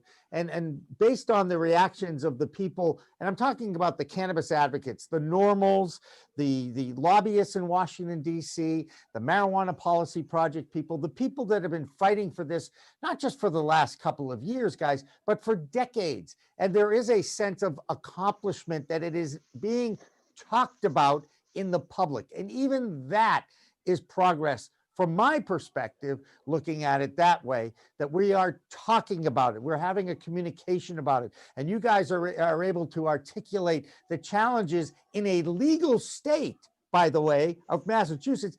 It's still no slam dunk, right? That's true. I mean, it's pretty much inevitable. It's just a matter of time. I think as this industry progresses and the individual states and towns start to understand how much revenue they're losing or missing by not participating, they'll begin to change. And as that tide picks up, I mean, everyone follows the dollar. That's basically the human condition here when it comes down to capitalism and just the focus of business in general. And of course, no one wants to be the last one to cash in. And I think that will continue to change the opinion as towns start to soften up their approach and reevaluate and then come online. And you will obviously see more participation with individuals like us in business who will be advertising more. And the more it becomes mainstream based on the advertisement of our businesses, whether it's Pierre's business or, regardless of what status of the industry you're in, it's all going to require some sort of advertising and marketing. And that will start to become more prevalent. And as that becomes more prevalent, it will soften up the view of the conservative that has been staunchly against this for a long time. And I think just following that road methodically is eventually going to lead to this, nationwide. They still have a lot of work to do. I mean, this it's not a slam dunk, as we said in the Georgia scenario. I mean, you're looking at a hard race with Warnock and Loeffler. That's, by the way, Sunday's coming up. There's the debate. Should be pretty interesting. And I doubt we're going to see a debate for Ossoff and Perdue because Perdue won't debate. He does not want to debate because he will be eviscerated. So exactly. So, and we'll see what interest that has or doesn't have by him not showing up. But I mean, that certainly will help on a legal level. Jimmy, you do a lot of shows, and not to mix the shows up, but back in probably April, we had a discussion with Kurt Dalton, and Kurt predicted that COVID might change the face of marijuana legalization at the federal level because of the revenue generation. And I didn't buy into that. But now that we've gotten this deep into COVID, by the end of the summer, I was beginning to see how a lot of the local communities are in need of tax revenue. One of the communities we had been working with, I heard from some of the entrepreneurs I'd been helping that they were getting calls from the town saying, hey, where do you stand? You know, we really want to have you come in here. So there's a lot to be said for the tax revenue that marijuana can generate. But not just tax revenue, David. In fact, this is one of the things that I rail against when I hear the Republicans again using the fact that we can't move forward on a COVID relief bill, but they feel like the Democrats have been wasting their time, you know, worrying about cannabis legalization. And again, they just don't they can't, for some reason, there's that block in their brains that they just don't see the fact that cannabis actually leads to more jobs. It actually can help the economy. It solves so many issues but all the Republicans can see is we can't give in to the Democrats. And that's, again, I hate to say it, guys, but it goes to leadership. We haven't had any goddamn leadership in this country in the last few years. We all know that. Come on. Come on, we have someone who wants to lead. What's that? I do have to push back a little bit. And let's be a little bit honest with what this could potentially mean. And there's going to be unintended consequences. And one thing I've always realized in my 43 years, and even listen to my parents and my grandparents, is that people of color tend to always feel the brunt of unintended consequences. And here we are, state by state, barely trying to figure out what social equity is going to look like in each state. And now we're having a national discussion on federal legalization. When federal legalization happens, you will not see any people of color in this space. This will be one of the biggest land grabs, biggest mass of consolidation that you have ever seen in global history in the industry. And big guys that you can think about will enter this space, and there will be no oxygen left for social equity to breathe, to even thrive, or even get at least a foothold to compete in this space. We've already seen in the beginning stages in Massachusetts in the dispensary side of this, and we're still continuing this. So I get this whole, it's going to be, we need federal. No, we don't. For one time in the history of this country, let's have a serious discussion on what social equity is going to look like post federal legalization. Let's get some programs in place to secure at least an opportunity to be involved in this community before we open up the floodgates to everybody to come in. Absolutely. I say it for selfish reasons, but that's just the history of this country, and I apologize for that. No apologies, brother. No apologies, brother. Don't apologize at all. I've apologized for my race and my gender, and you know, a lot of good that does. That being said, I do want to say one thing, and Aaron, you know, it's great that you bring this up because I'm totally on board with this with you. But at least they are trying to establish, this act is trying to establish the Cannabis Justice Office under the Justice Department that would create a community reinvestment grant program. I think that they understand that they want this for the social equity applicant. They just don't know how to do it. And I think they want to try. They want tax dollars appropriated that would go to job training, legal aid for criminal and civil cases, such as those concerning marijuana-related expungements, literacy programs, youth recreation and mentoring services, among other programs. So I think they have the idea that they want to help, but they don't know how. Accurate? I don't see enough in that list of things that you give in terms of funding for social. Because it's all one of the biggest issues that many of them have, and everything you've listed is absolutely great. And I will hold my breath to see how that is implemented. We have been through this before in many other programs. I'll use affirmative action, for example. If you look at the data, the chief beneficiary of affirmative action has been white women. A program that was technically designed for black people. For black people. Yep. A lot of other groups. Or people of color. People of color. No, well, the original intent of affirmative action was for black people. Let's make sure we understand that. Over the years, we have included every other class. I'm not saying I am against that. But all I'm saying is that in this country, there's always a history of intent. But I never see the actual end result that is really benefiting the event of their community. Yeah. Right. The end game is never achieved. The end game is never achieved. And you know what, guys? I really hope that more conversations like this, more opportunities to give your opinions, to get out your feelings. Look, you know me, I'm willing to listen to anybody at this point because I think for too many years, those voices have not been heard. You have not been given a forum. You have not been given an opportunity. And you know what? I'll go to my deathbed fighting for the opportunity for you guys to have that chance. And all I can do now is offer our time and our forum, and having people like David trying to help out the social equity applicants with his training. I mean, that's really what both of us are all about. And as you know, especially Aaron, he's always welcome. You're all very welcome on this program at any time. So I do have to wrap up this half hour because in the next half hour, we're going to bring on some accountants. And we know that's going to be exciting. And we're going to talk about the challenges of just being in a cannabis business and accounting for the money that you have to account for in a business like this. So we're going to take a break. I thank all you guys for joining us, but we'll come back with more of Cannabis Chat and the Green Rush with David Rabinovitz after this. Don't go away. Thank you. Don't anybody go away. So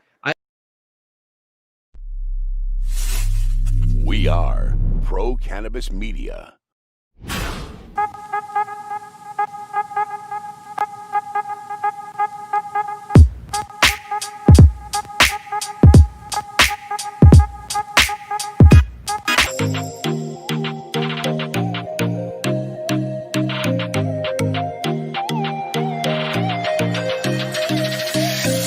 Well, hello there. Here we are again, another live stream from the new studio of Pro Cannabis Media. This is Cannabis Chat, and I'm Jimmy Young.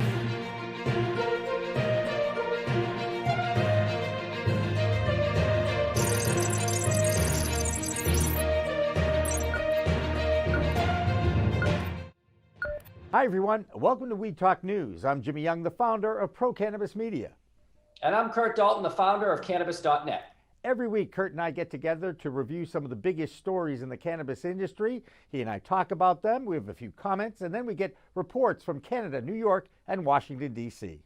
And this week's no different, Jimmy. We finally have Vermont moving toward recreational cannabis with retail opening in their state. We have an old state and a new state, Colorado and Illinois, both setting cannabis sales records in July, as well as multiple efforts to legalize the cannabis plant in America, including our friend Steve D'Angelo getting involved. But first, let's go to Deborah Borchardt in New York to check on the financial weed scene. Deborah? Thanks, Kurt. Thanks, Jimmy. Well, things seem to keep going the wrong way for Charlotte's Web.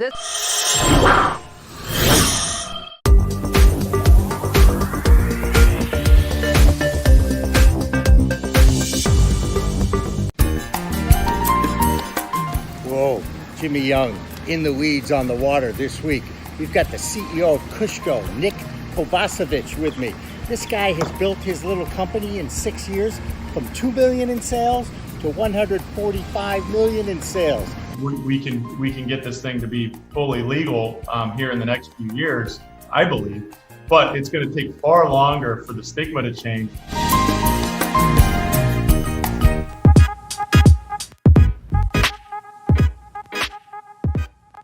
I think you guys are the pro cannabis story.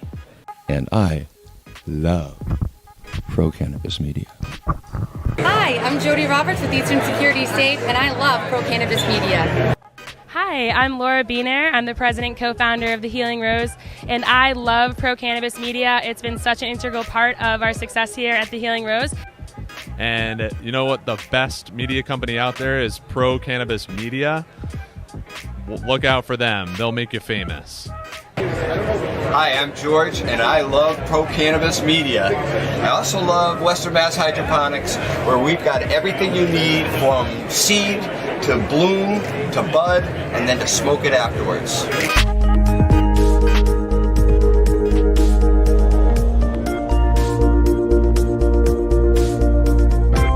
Take your Zoom call podcasts or webinars to a whole new level. Nurse Mark and the Green Nurse Podcast. We are here. That's right. PCM can animate your logo, add eye-catching full-screen graphics, and lower third identifying motion graphics. Look like the network. Act like the network.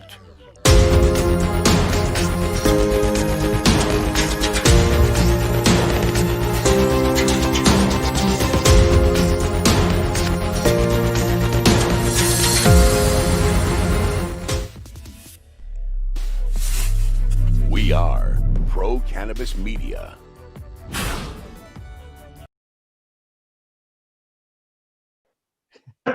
Like now. Okay, like now we're back. Hi, everybody. Welcome back to Cannabis Chat on Pro Cannabis Media's. Let's see, it's the Green Rush Friday show with David Rabinovitz. Right, that's the name of this show. I'm Jimmy Young, the host of In the Weeds with Jimmy Young, and also co-host of Weed Talk News with Kurt Dalton. And by the way, coming up at 6 o'clock, we will be running this week's edition of Weed Talk News. That'll be following the next half-hour discussion, and we are efforting and looking and seeing different people that all have accounting backgrounds in our little forum here. I do see our friend, Aaron Goines is still with us, but I also see our friend Rick LaNeve from Accounting Buds, which is great. But David, you can have the floor now, and you can introduce the other folks that have joined us. Go ahead. Great. So we've got some guests from two different firms. I'm going to let them introduce themselves, but we've got accounting in the cannabis sector is a very, very tricky game. It is the only industry that's legal at a state level and illegal at the federal level, and hence anybody who's engaged in marijuana, even if you're state licensed, you're a trafficker. And when you're a trafficker, there's all kinds of tax issues that come in at the federal level called 280E. It is probably, even though our guests are going to be able to give more light on this, but it's probably the shortest provision of the tax code. Few sentences long, maybe 70 words, but it is very powerful because it has a huge impact on what a marijuana firm can deduct for its expenses, which means marijuana firms tend to pay exorbitant amount of taxes, sometimes taxes that even can exceed their income. So the company can be profitable, but when you layer the taxes on, they're losing money. So why don't we start with Josh? And Josh, you want to introduce yourself? Sure. My name's Josh England. I'm a tax attorney with AAFCPAs, and we have a pretty extensive cannabis practice. We've been practicing in the space since 2012 and probably have somewhere around 60 clients in the cannabis space. And you're out of Westboro? We're out of Westboro, Wellesley, and Boston. Ah, Jimmy's in Wellesley. I'm in Wellesley too, 02481. But I do want to ask, and I think it is Dave McManus. Dave McManus, yes. Can you raise your hand? Are you in the room? Great. Can you move about 20 feet closer to the camera, please? I am 5 feet away from the camera, but I'll come closer. Sorry. Whatever you could do, because we could barely see you in that shot. Sure. And I know you have a cohort in the room with you as well. So let's throw it right out to the various accountants, and let's go. We'll go one at a time. Let me start with Rick LaNeve in Accounting Buds, and I just want to get a little feel for the challenges every accountant faces in all businesses, and what is unique about the cannabis industry. And of course, David Rabinovitz has already kind of teed you up for this, but I just want to hear your spin on exactly how challenging it is to keep books and accounting for any marijuana business. Sure, Jimmy, thanks. Sure. It's always difficult to do accounting for any business, especially when you're not internal. You have to understand what the business is doing and their operations in order to bookkeep properly. Yep. But as David mentioned earlier, when it comes to the cannabis world, it's a whole nother ball of wax. There's tax implications, there's operational implications, how you actually do your day-to-day operations and make sure that they're set up correctly so that you can account for things correctly. And, there's also banking implications, which David didn't even touch upon, but I'm sure we'll touch upon later, where a lot of things have to be done in cash. And that just makes an accountant's job significantly more difficult. So at a big firm like the AAFCPA group, Dave McManus and your group, again, how do you keep all this stuff together, and how do you pay your taxes if you're in the cannabis industry, if it just has to be cash? Well, in Massachusetts, there is banking available to all of our clients. So we don't have the issue with the cash, per se, and all of the banking issues with just cash receipts. So we aren't really experiencing a lot of that difficulty with our clients. And some of those banks charge exorbitant service fees too to Yes, they do. allow that accounting going on or the banking going on, correct? That is correct, yes. Yeah. Unfortunately, that is the case with most of the client. And, obviously you have to take that into consideration in terms of your operating budgets and, what you're expecting to pay when you're dealing with these banks. And of course, now today was kind of a historic symbolic vote by the U.S. House of Representatives approving the MORE Act. But as we've discussed already on this show, there's still a lot of people out there that are basically saying, big deal. It's a symbol. Yeah, it gets us to talk about it again.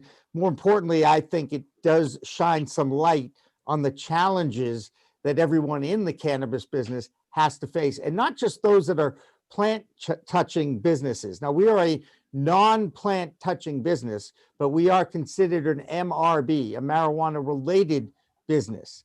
And that has its own implications and its own challenges. How are you guys as accountants, and I suppose we can go right through the room here, dealing with not just those that are plant touching, but also the MRBs that are out there, the marijuana related businesses? I'm talking about lighting companies, insurance companies, et cetera, shall I say. So let's start with, let's go with, I'll call on Josh. I feel like I'm a teacher. Go ahead, Josh. So we have a number of marijuana related businesses, and we obviously take the position that 280E is not necessarily applicable to them, even though the IRS could make the argument under a strict reading of the code. But they still run into the same kind of issues with banking and insurance and dealing with third parties. And so we have a managed accounting solutions group that is excellent, that will serve as your back office for your accounting, and can be anywhere from your bookkeeper all the way up to your CFO. And they have extensive experience with dealing with these issues and can really do an excellent job of managing these issues for whether you're a marijuana related business or a cannabis business, a plant touching business directly. Dave, same thing?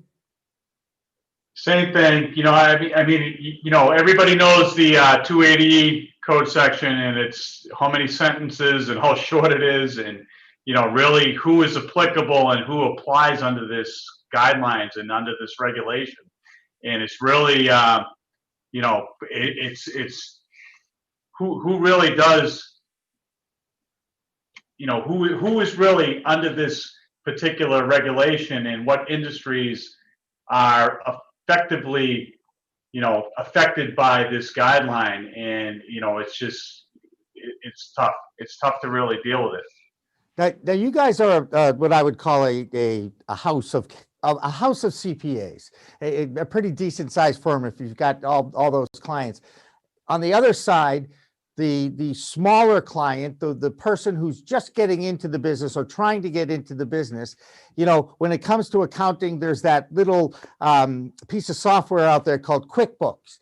And even someone like myself doesn't want to even deal with QuickBooks, but he wants to work with someone who's good at QuickBooks. And I think that's why Rick LaNeve and Accounting Buds is with us, because he is someone who's comfortable working in the QuickBooks world for smaller, entry-level, smaller businesses. So Rick, I guess the question is, how useful is QuickBooks for these emerging smaller businesses? It can be useful, and it can also be very dangerous at the same point in time. I do push some clients towards QuickBooks.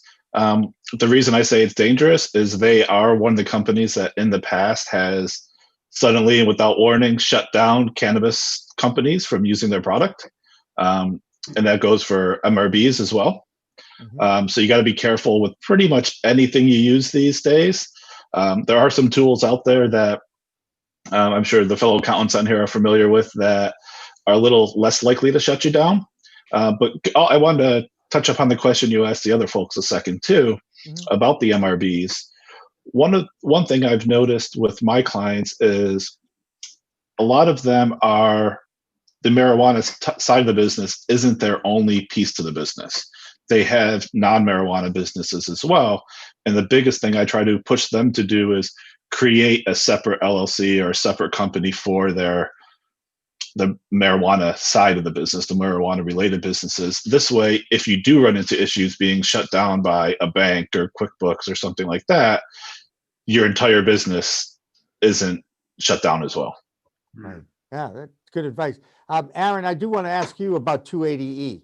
Are we ever going to see that, either disappear or be accepted into, or, is there do you think we'll ever see any movement on getting rid of that and make it a little bit easier for cannabis businesses to actually operate like any other business? I don't know. I mean, let's think about it. It's a heck of a drug for the IRS right now. And one thing you got to always remember with the federal government is they love their money and they always collect it. And I always ask myself, how is that revenue going to get replaced when they're essentially taxing your entire top line? And is it going to happen anytime soon? I listen, the House is moving. I don't see the Senate anytime soon. I really don't. Even with, like I said before, even if Democrats get a 52-48 majority, you still have conservative Democrat senators in the southern states that might not necessarily want to go to that progressive side. So I think we're kind of stuck here. And honestly, I think they also kind of enjoy this money. Let's just be quite honest about that. Yeah. Jimmy, if I could just jump in on that, I would say, the IRS has identified cannabis as the #1 revenue source on audits, the highest return on capital for audits. And so I would agree with Aaron when he says that, they love cannabis and they want to target cannabis. They like to make our lives difficult. And that's why I think accountants stay in business and want to stay in business. David, I'm sure you have a few things you want to chat about with these guys. Go ahead. Well, I was just actually, for kicks, I looked up that the 280E, which causes all this consternation, 1 sentence and 77 words. There you go. So, let's say, what would be the advice you would give to let's say we have 2 candidates. One candidate is somebody who's getting going in the business, right?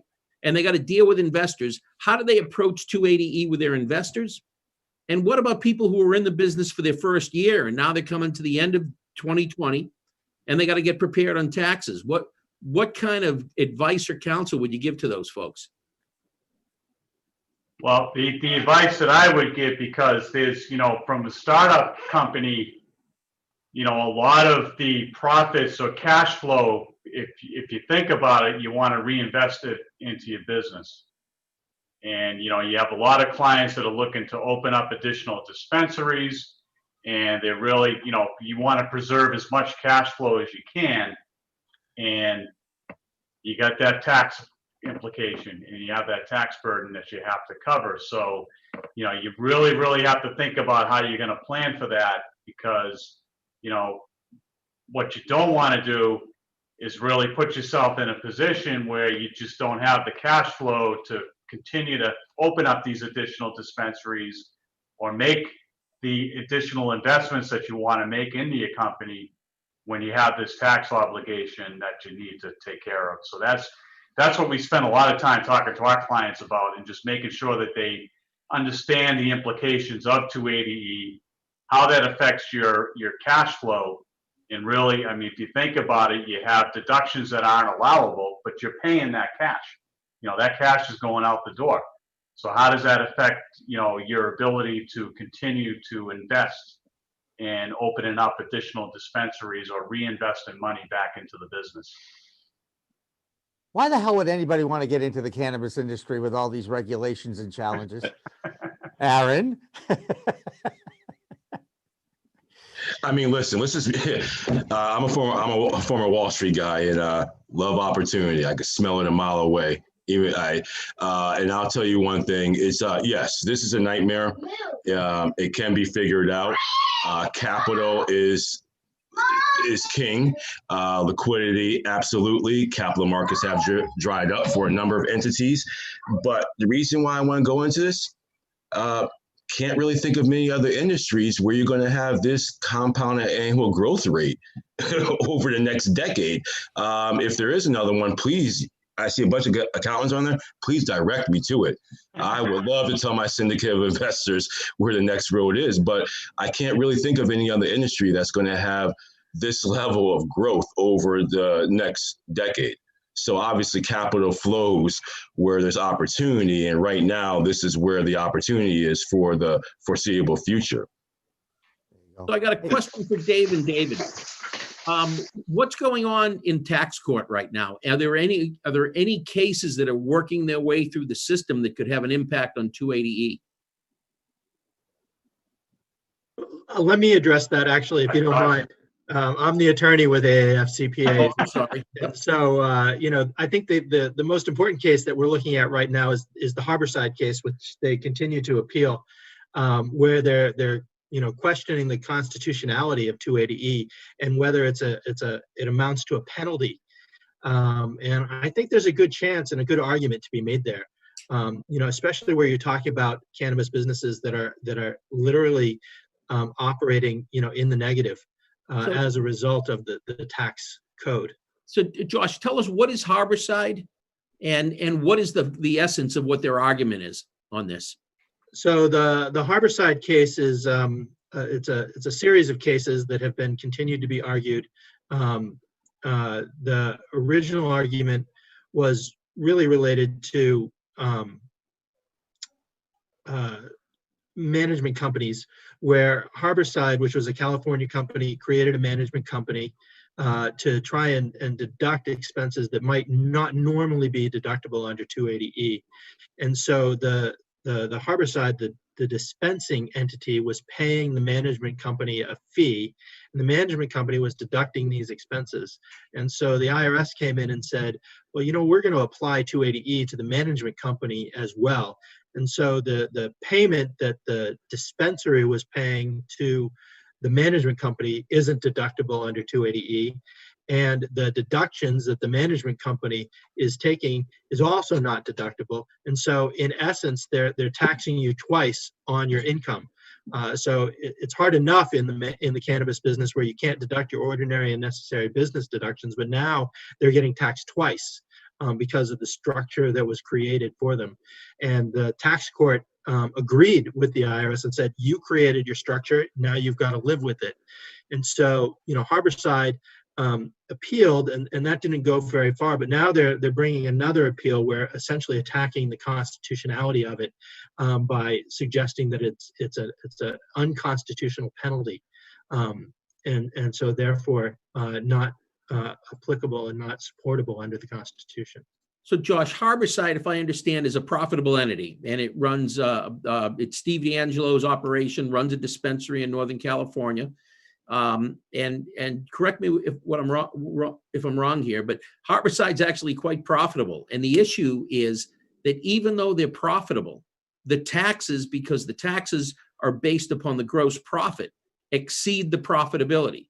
So it's a profitable business pre-tax, but the taxes are so huge that now they are generating a loss. And that's their argument about the penalty is you're taking all of our income and then some. Exactly. If you can only tax my income, how am I paying more than what I'm making? What do you think the chances are of this? Obviously, if it ends up in front of the Supreme Court now with a conservative bent, any shot at Harborside winning this? Well, I don't think the Supreme Court will actually take it. They have the option of deciding which issues they want to hear. And so I don't think they'll take it. And if they did, as you said, they're very conservative, and I don't really see them being successful. So 280E isn't going away anytime soon, no matter what the federal government does? Well, the MORE Act would change it, right? The MORE Act would certainly change that. Good. And there was some recent, because marijuana businesses are not recognized as legal businesses by the federal government, a marijuana operator who gets into trouble can't get into bankruptcy court. There's other alternatives. There's receivership, there's state court, but they can't get into federal bankruptcy court. And there was some talk a few months ago about legislation that might open it up to allow those companies to get into bankruptcy court. That would immediately abolish 280E, because as soon as the federal government recognizes these businesses as being legitimate, they may not be traffickers anymore. Josh, what do you think about that kind of a position?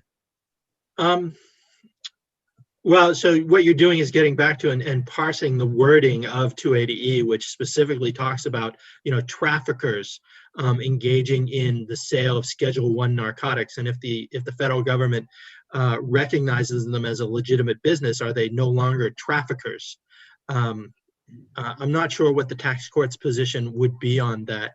I would say that it's as long as it's a Schedule I narcotic, I would suggest that the tax court would continue to apply 280E to them, even if it is a legally recognized business.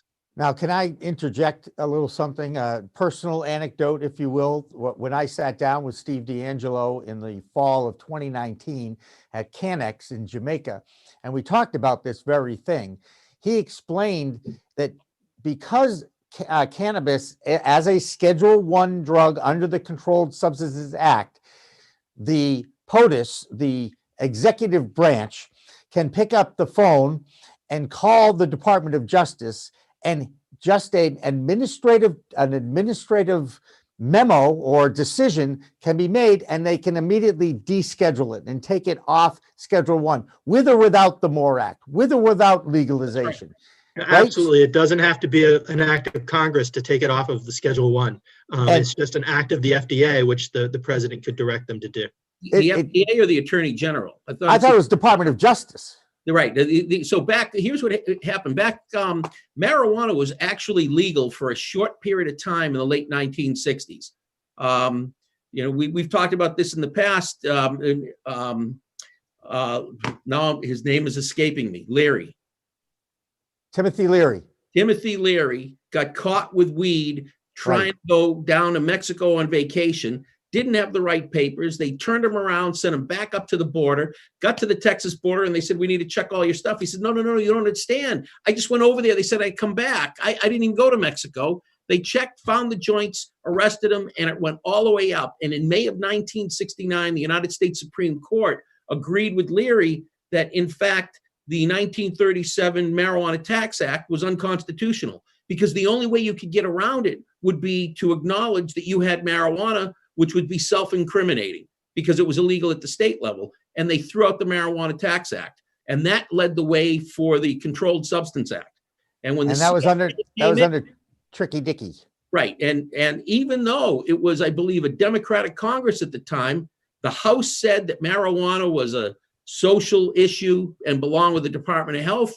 And the Senate and Tricky Dicky said, nope, it's a criminal issue. And that's why they gave the pen for rescheduling to the U.S. Attorney, to the Attorney General.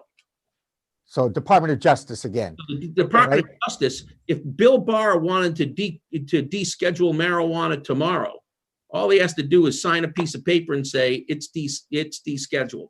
Right. And that's a phone call from the executive branch. He can do that. So first of all, guys, I think we all recognize there's a change afoot.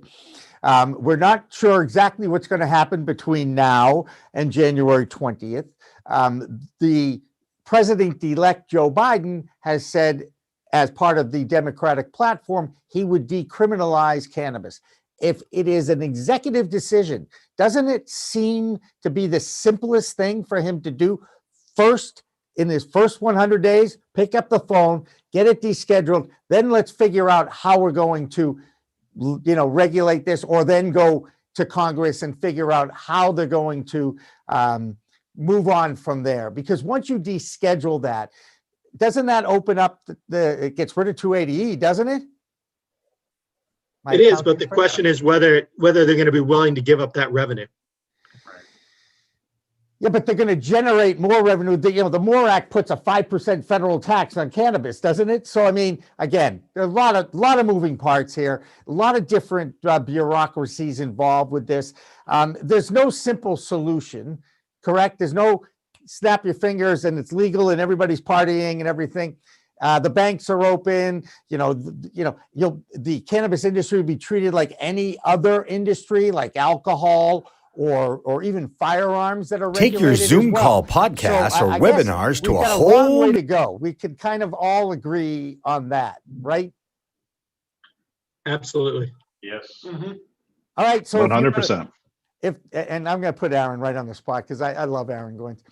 Aaron, if you were in charge, if you just got elected, congratulations, by the way, and you just got to be the president-elect, what would be the way that you would structure rolling this out and moving forward? Come on, let's play. President Goines. I like that. No, but I'm very conservative, so you guys don't want to hear this. But I do want to hear it. That's why I called on you.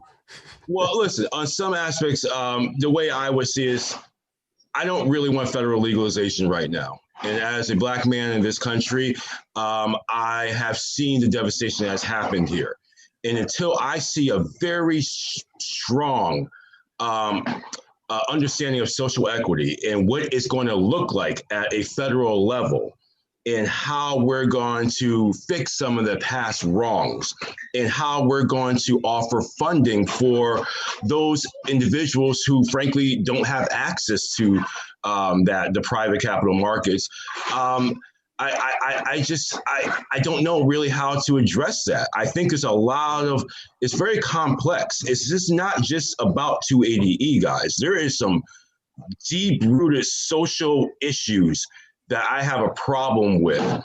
And making this federally legal tomorrow, all that means is you suck the oxygen out of the room for any possibility for social equity to have any possibility of being a part of this industry that has devastated communities. So until we can have that discussion, all I want is decriminalization at the moment. And yes, the removal of 280E will be great, but federal legalization, we have other things to also think about besides taxation. Right. And that, obviously the most pressing need right now is some kind of COVID relief, but that means you're actually going to believe the science. And again, I don't want to get into politics, but thank you so much, Aaron, for that open comment as well. I also want to thank all the accountants in the room for joining us here on a Friday afternoon to discuss this, and also the attorney for the accountants. I appreciate your time as well. But unfortunately, we're out of time. So we are going to wrap this thing up. And I want to thank everybody, not just the people that were in the room for the last half hour, but everybody who joined us over the last few hours. And a reminder that coming up right at the end of this program, we are going to have our most recent edition of Weed Talk News with Kurt Dalton from Cannabis.net. So for David Rabinovitz, The Green Rush, the entire Pro Cannabis Media family, I'm Jimmy Young. Thank you so much for watching. Let's be safe out there. Remember, it's a whole new world of weed. Use it responsibly. Thanks for watching. Thanks for listening.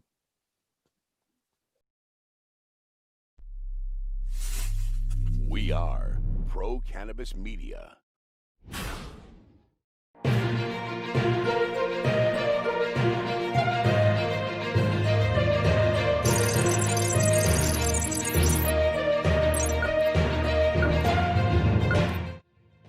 Hi, everyone. Welcome to Weed Talk News. For this week, I'm Jimmy Young from Pro Cannabis Media.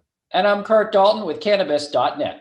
Every week, Kurt and I get together to share some news from the cannabis industry. We throw in some comments and introduce our reporting staff from all over the country. Kurt, a big week for cannabis reform, huh?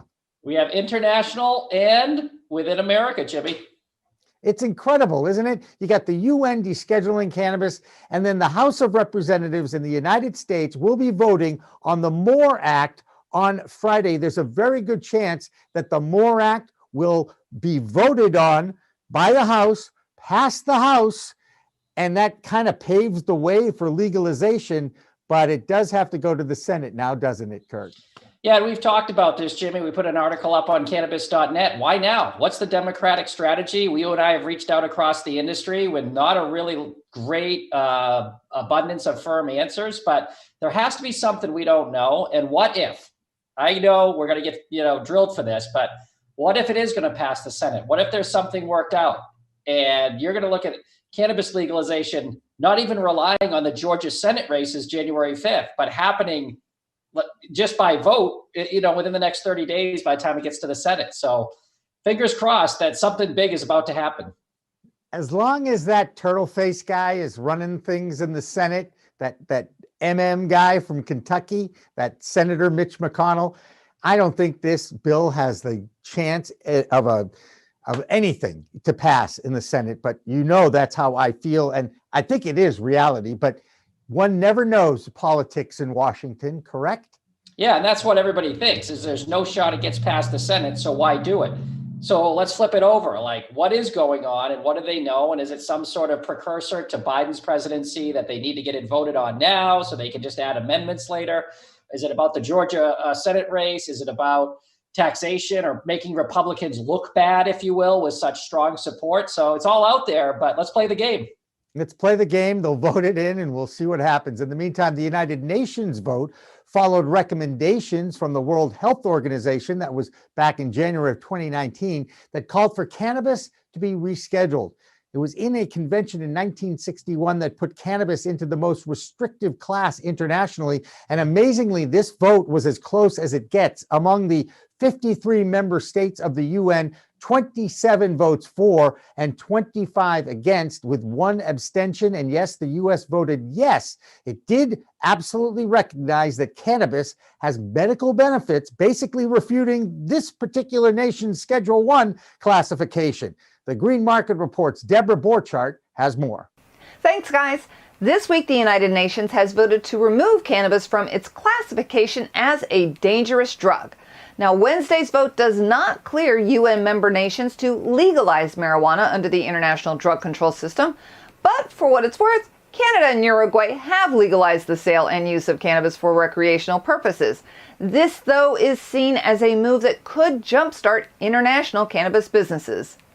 Several companies reported earnings this week, but really the bigger news was the capital raising efforts we saw.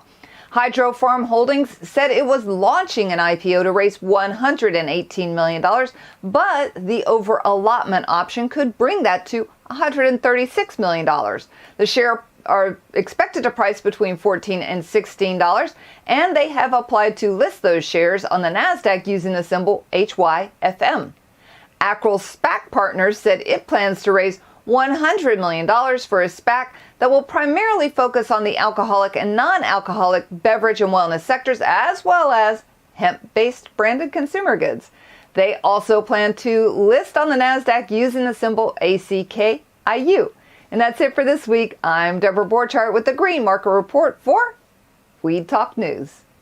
So remember when we thought that Mexico would be the next nation to legalize cannabis? And in fact, that was only last week, but now there's a bit of a snag. It seems that their government is in favor of decriminalization of possession of cannabis, but there is no way for the citizens of that country to grow it. So detractors are saying that while possessing weed might not be a crime anymore, but you will have to buy it from the state. Part of the legalization movement in the US, of course, is to give opportunities to those who are marginalized communities of color who have been disproportionately impacted by the war on drugs. Well, that is not part of the Mexican government's plan. So stay tuned to that, Kurt, as detractors are saying that all Mexico is doing is changing the address of prohibition. Well, it's a money grab, obviously, and the Mexican government wants more than their fair share. But Canada started this way, too, with provinces only selling and needing a government. Governments were going to distribute cannabis like liquor in Canada. So win the war, figure it out later. It's all positive steps forward. And it's a little disheartening sometimes when cannabis advocates, say, oh, the MORE Act doesn't go far enough. Yeah, get the touchdown and worry about the extra point. You can always add stuff. As we've seen in every state that's legalized, they get it and then they go back and change the things they got wrong, and win the war, and then worry about some of those details you'd like to see later. And Mexico is poised to be the largest country in the world that would legalize the cannabis plant. So I'm guessing at some point they'll look at the revenue that they're leaving out there and perhaps, or tax revenue that they're leaving out there, and perhaps change their minds. Yeah, I think certainly Mexico in the sense of an exporter based on their price of labor, price of electricity, and their familiarity with exporting all the way from car parts to produce. Serious supplier, and their weather and their climate and where they are on longitude, latitude, absolutely a force when this thing gets a few years down the road and export. Now, we'll see what happens. But back here in our home state of Massachusetts, the Cannabis Control Commission has finalized its new delivery opportunities for social equity applicants. Not all brick and mortar dispensaries are happy with this, but under these new rules, delivery companies would be allowed to buy from wholesalers and then resell to consumers. This is going to end up in court, Kurt, and the original Question 4 law that opened the adult use market in the Bay State did give special opportunities for those most impacted by the failed war on drugs. And now in reality, we know where it's heading, and those lawyers are licking their chops, don't you think? Yeah, and David Rabinovitz, our friend of the show, has been following this for years. And you and I talked to Bruce Linton about this. It's a little bit of a bitter pill to swallow if you're a few million in and you've got your license and you really want to take advantage, but it's the right thing to do. It needs to happen. And in the end, hopefully those applicants, make a profit as well as the dispensaries. Dispensaries aren't going to go out of business for this. They just don't like the, quote, unfair competition given to these applicants. But that's why they're SE and EE applicants. They need to be given an advantage based on historical facts of the drug war, as well as giving everybody an opportunity in this new industry. I would think that maybe as we go state to state, there may be some way to ease some of the regulations or compliance issues that the brick and mortar dispensaries have to deal with, like getting 2 different background checks on their employees, whether they're medical and recreation. It's the same employee, yet they have to pay twice to get these background checks. I'm not sure that really favors the brick and mortar dispensaries out there. Maybe they could give them a break on that. I don't know. Just one little item that could soften the blow, if you will, and the impact of this delivery license on brick and mortars. You think that might happen? It is, again, money grab, right? Who's getting the money for all these background checks? Who's creating all these needless double entendres and things that you have to do? Oh, what do you know? The state gets the money. So hopefully it gets streamlined. Not every state is it's like pulling teeth in Massachusetts, every single turn. Other states are not like that. It's going much smoother. There's much more acceptance. Governor Baker has never been a big fan of it, but here comes the tax revenue. So open up. Let's see. Hey, Kurt, did you know that Amazon is likely to get involved with the delivery and sale of CBD? Yeah, that's only a matter of time. You saw they rolled out their prescription finally. They had bought that startup a few years ago. They're going to start doing prescription drugs at discounts, so you stay in their system. And if CBD is part of that pipeline, doctor approved and legal, absolutely. You're going to see customers also grouped together, and it's going to be CBD bundles at the bottom of your order. So not a surprise. And predictions, by the way, for that industry, the CBD industry, hemp industry, is to grow to $7 billion by 2025. That forecast was unveiled at MJ BizCon during the Hemp Industry Forum.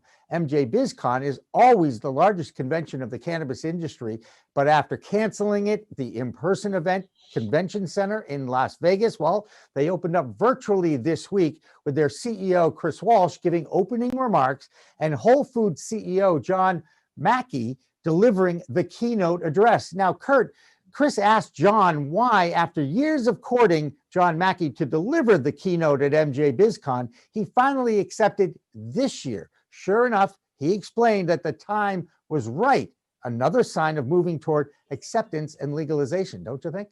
Absolutely. And all these little steps, whether it's our state ballots that went through on 5 states, the UN vote, it's a boom outside of America for this. This is the green light for a lot of countries who aren't reliant on the US financial system. So you're talking Southeast Asia, Europe, even Eastern Europe. They're going to go, this is it. This is the green light. This is we can do it now. So it's going to create revenue. COVID's hitting around the world, especially in poorer countries. They need this. And you're going to see a lot of CBD and cannabis coming online It won't include the United States or the US banking system, but it's going to be there. And that's just more pressure on the US to legalize. So it's all good. Let's see what happens. It's a historic time, and we're right in the middle of it. And speaking of history and right in the middle of it, that's exactly where the Vote Pro podcast guys are. Let's get our DC report from Phil Adams down in our nation's capital. Phil?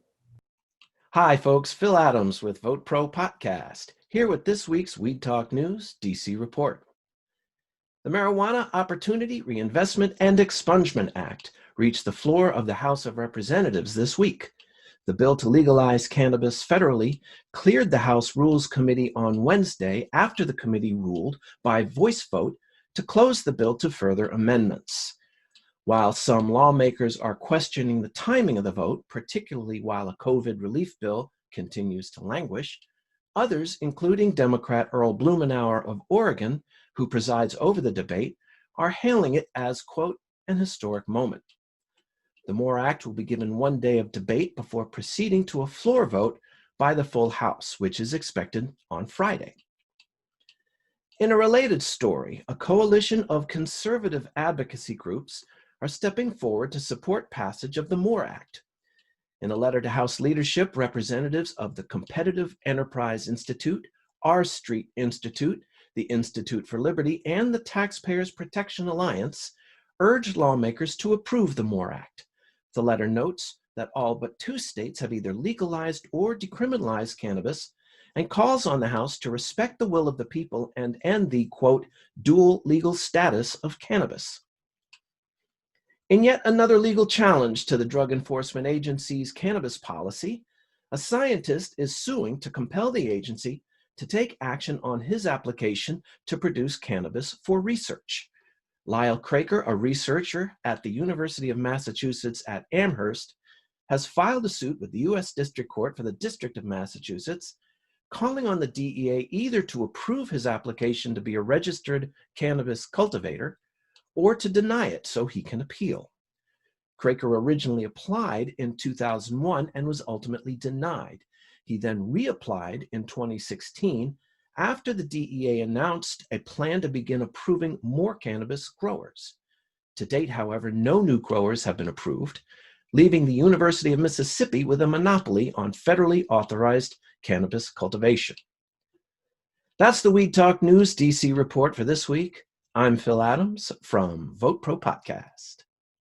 Here's another item we can discuss, Kurt, and I think it's rather interesting. You know, the cannabis industry is really restricted from advertising in traditional media, TV, radio, newspapers, but it's okay to put up billboards. That's true here in Massachusetts, and you would think it would be okay in California, but not anymore. The Bureau of Cannabis Control in California has been told it overstepped its authority about allowing highway billboards. This ruling comes after a lawsuit filed by a father who was concerned about these kinds of signs and messaging to his daughter and his son. Kurt, what do you think it is? What do you think about billboards and advertising companies that are involved with the cannabis industry? I think in a place like California, they got a little risque and pushed the limits on some of the stuff you see from like Ignite and some of the models they use. That certainly didn't help commingling, sex with it. But, to respect that father, I mean, we're doing a cannabis show, we're pro cannabis, but there are people who aren't and don't think it should be for children or children should see it. So, I think until we see federal legalization, you're going to have to keep a lid on it and go to cannabis sites like cannabis.net to get some eyeballs. There you go. Absolutely. And now it's time to go north to Maine to Rye Russell, our Maine man from Weed Buds Radio. Rye? Hey friends, Rye Russell here from Weed Buds Radio, back with another Maine cannabis report for Weed Talk News. Let's get started with the numbers, and the sales are in. In a press release, Maine's Office of Marijuana Policy shared the preliminary sales for the first month of adult use cannabis in the state of Maine. Retailers saw a total of 21,194 transactions during this first 31 days, which grossed over $1.4 million in revenue. Out of that volume, about 76% of the products sold included smokable flower, showing us that there is a real opportunity for edibles and other infused products. Well, the season of giving has kicked off here in the Pine Tree State, and we saw a special collaboration between Curaleaf's Auburn, Maine location and Caden's Kitchen Food Pantry with an $8,000 donation from Curaleaf, allowing the pantry to hand out over 400 grocery store gift cards to help Maine families that are in need. With reportedly few businesses this year able to help or make donations due to challenges brought by the pandemic, a representative from Curaleaf said that they recognize how hard this year has been on the community, and they were grateful to be in a position to help. This has been your Maine Cannabis Report. I'm Rye Russell with Weed Buds Radio, reporting for Weed Talk News. Another country that's trying to shed its image internationally is Colombia. The Senate in that country approved the first attempt at regulating the use of cannabis by adults by a vote of 11-3. There's still a long way to go, but the idea by these Colombian senators is to break up the illegal trade and change the image of that country. Any shot, Kurt? Yeah, unless Netflix is taking down Scarface, no.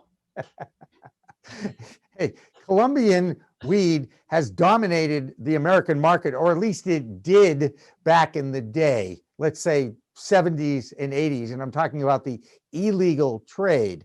But there's always a chance that they could actually go legit, go legal, and Colombian exports could go up. Is that going to happen? Oh, I mean, they've done such a good job of stopping the cocaine trade over the last 20 years down there. Yeah, no, Jimmy, sorry. Unless cocaine is stopped sold in America, I'm pretty sure we're going to be seeing movies about the Colombian trade and how to break it up and all that stuff. Well, it's a strange new world, that's for sure. In the meantime, not strange, north of the border, Solomon, Israel, who's been off for a few weeks to move, is back with us. So let's go north of the border for our Canadian Cannabis Report from Solomon, Israel. I'm Solomon Israel from Marijuana Business Daily International, and this is the Weed Talk News Canadian Cannabis Report. Marijuana producer CannTrust is making a comeback attempt. The company had its federal licenses suspended last year after being caught growing cannabis in unlicensed parts of its facility. Now, CannTrust has those licenses back and says it will resume sales to Canada's recreational market this month. CannTrust remains under creditor protection. Zenabis Global says it has a buyer for an unwanted cultivation facility in Delta, British Columbia. The facility appears to have sold for about half its original asking price.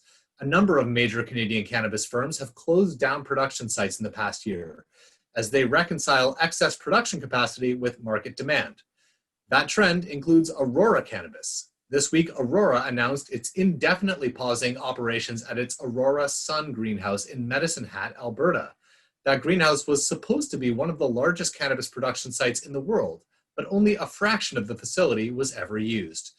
You can read those stories and more at mjbizdaily.com. I'm Solomon Israel for Marijuana Business Daily. Two more stories to end Weed Talk News for this week. You've heard of the Seniors Tour of Golf, of course. Well, how about the Boxing Legends Tour? Sure enough, cannabis entrepreneur, former heavyweight champ, Mike Tyson, got back into the ring for the first time in 15 years to fight another former champ in Roy Jones Jr. It was an 8-round exhibition for the 54-year-old Tyson against the 51-year-old Jones. Tyson even admitted that he had smoked weed before and after the fight. Did that stop people from spending $49.95 for the right to view this fight? No. How about 1.2 million people bought the fight? Kurt, did you? I did not watch it, but anytime a 54-year-old can smoke a big fatty and go 8 rounds of legit boxing and then smoke again, it's got to be pro-positive, because I bet there's a lot of 54-year-old guys wondering, if Mike Tyson could do that and then go out and perform, maybe it's worth a shot here. Perform what? Okay, let's not go there. Let's talk about this last story. We all recognize that the end of life can be a very painful experience for many in hospice or in the hospital.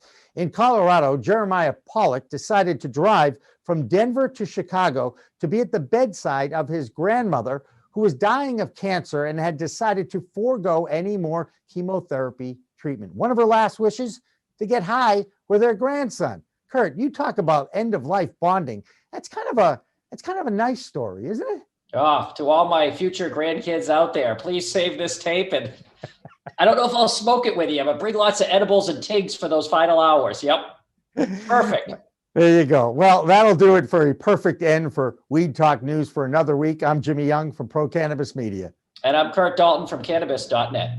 Remember, it's a whole new world of weed out there. Use it responsibly. Thanks for watching. Thanks for listening. Weed Talk Now, Weed Talk News, and In the Weeds are all available on most major podcast distributors like iTunes, Spotify, Google Play, and our friends at clnsmedia.com and our flagship, Cannabis.net. So subscribe, share, and like our videos on all the social media networks out there, including LinkedIn, Twitter, Instagram, Facebook, the WeedTube, and YouTube.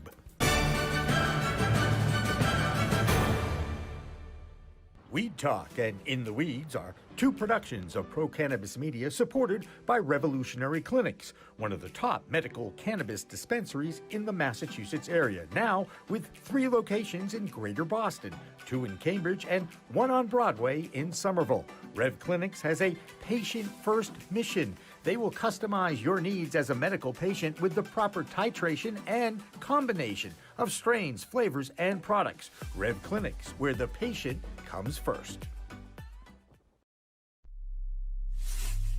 We are Pro Cannabis Media.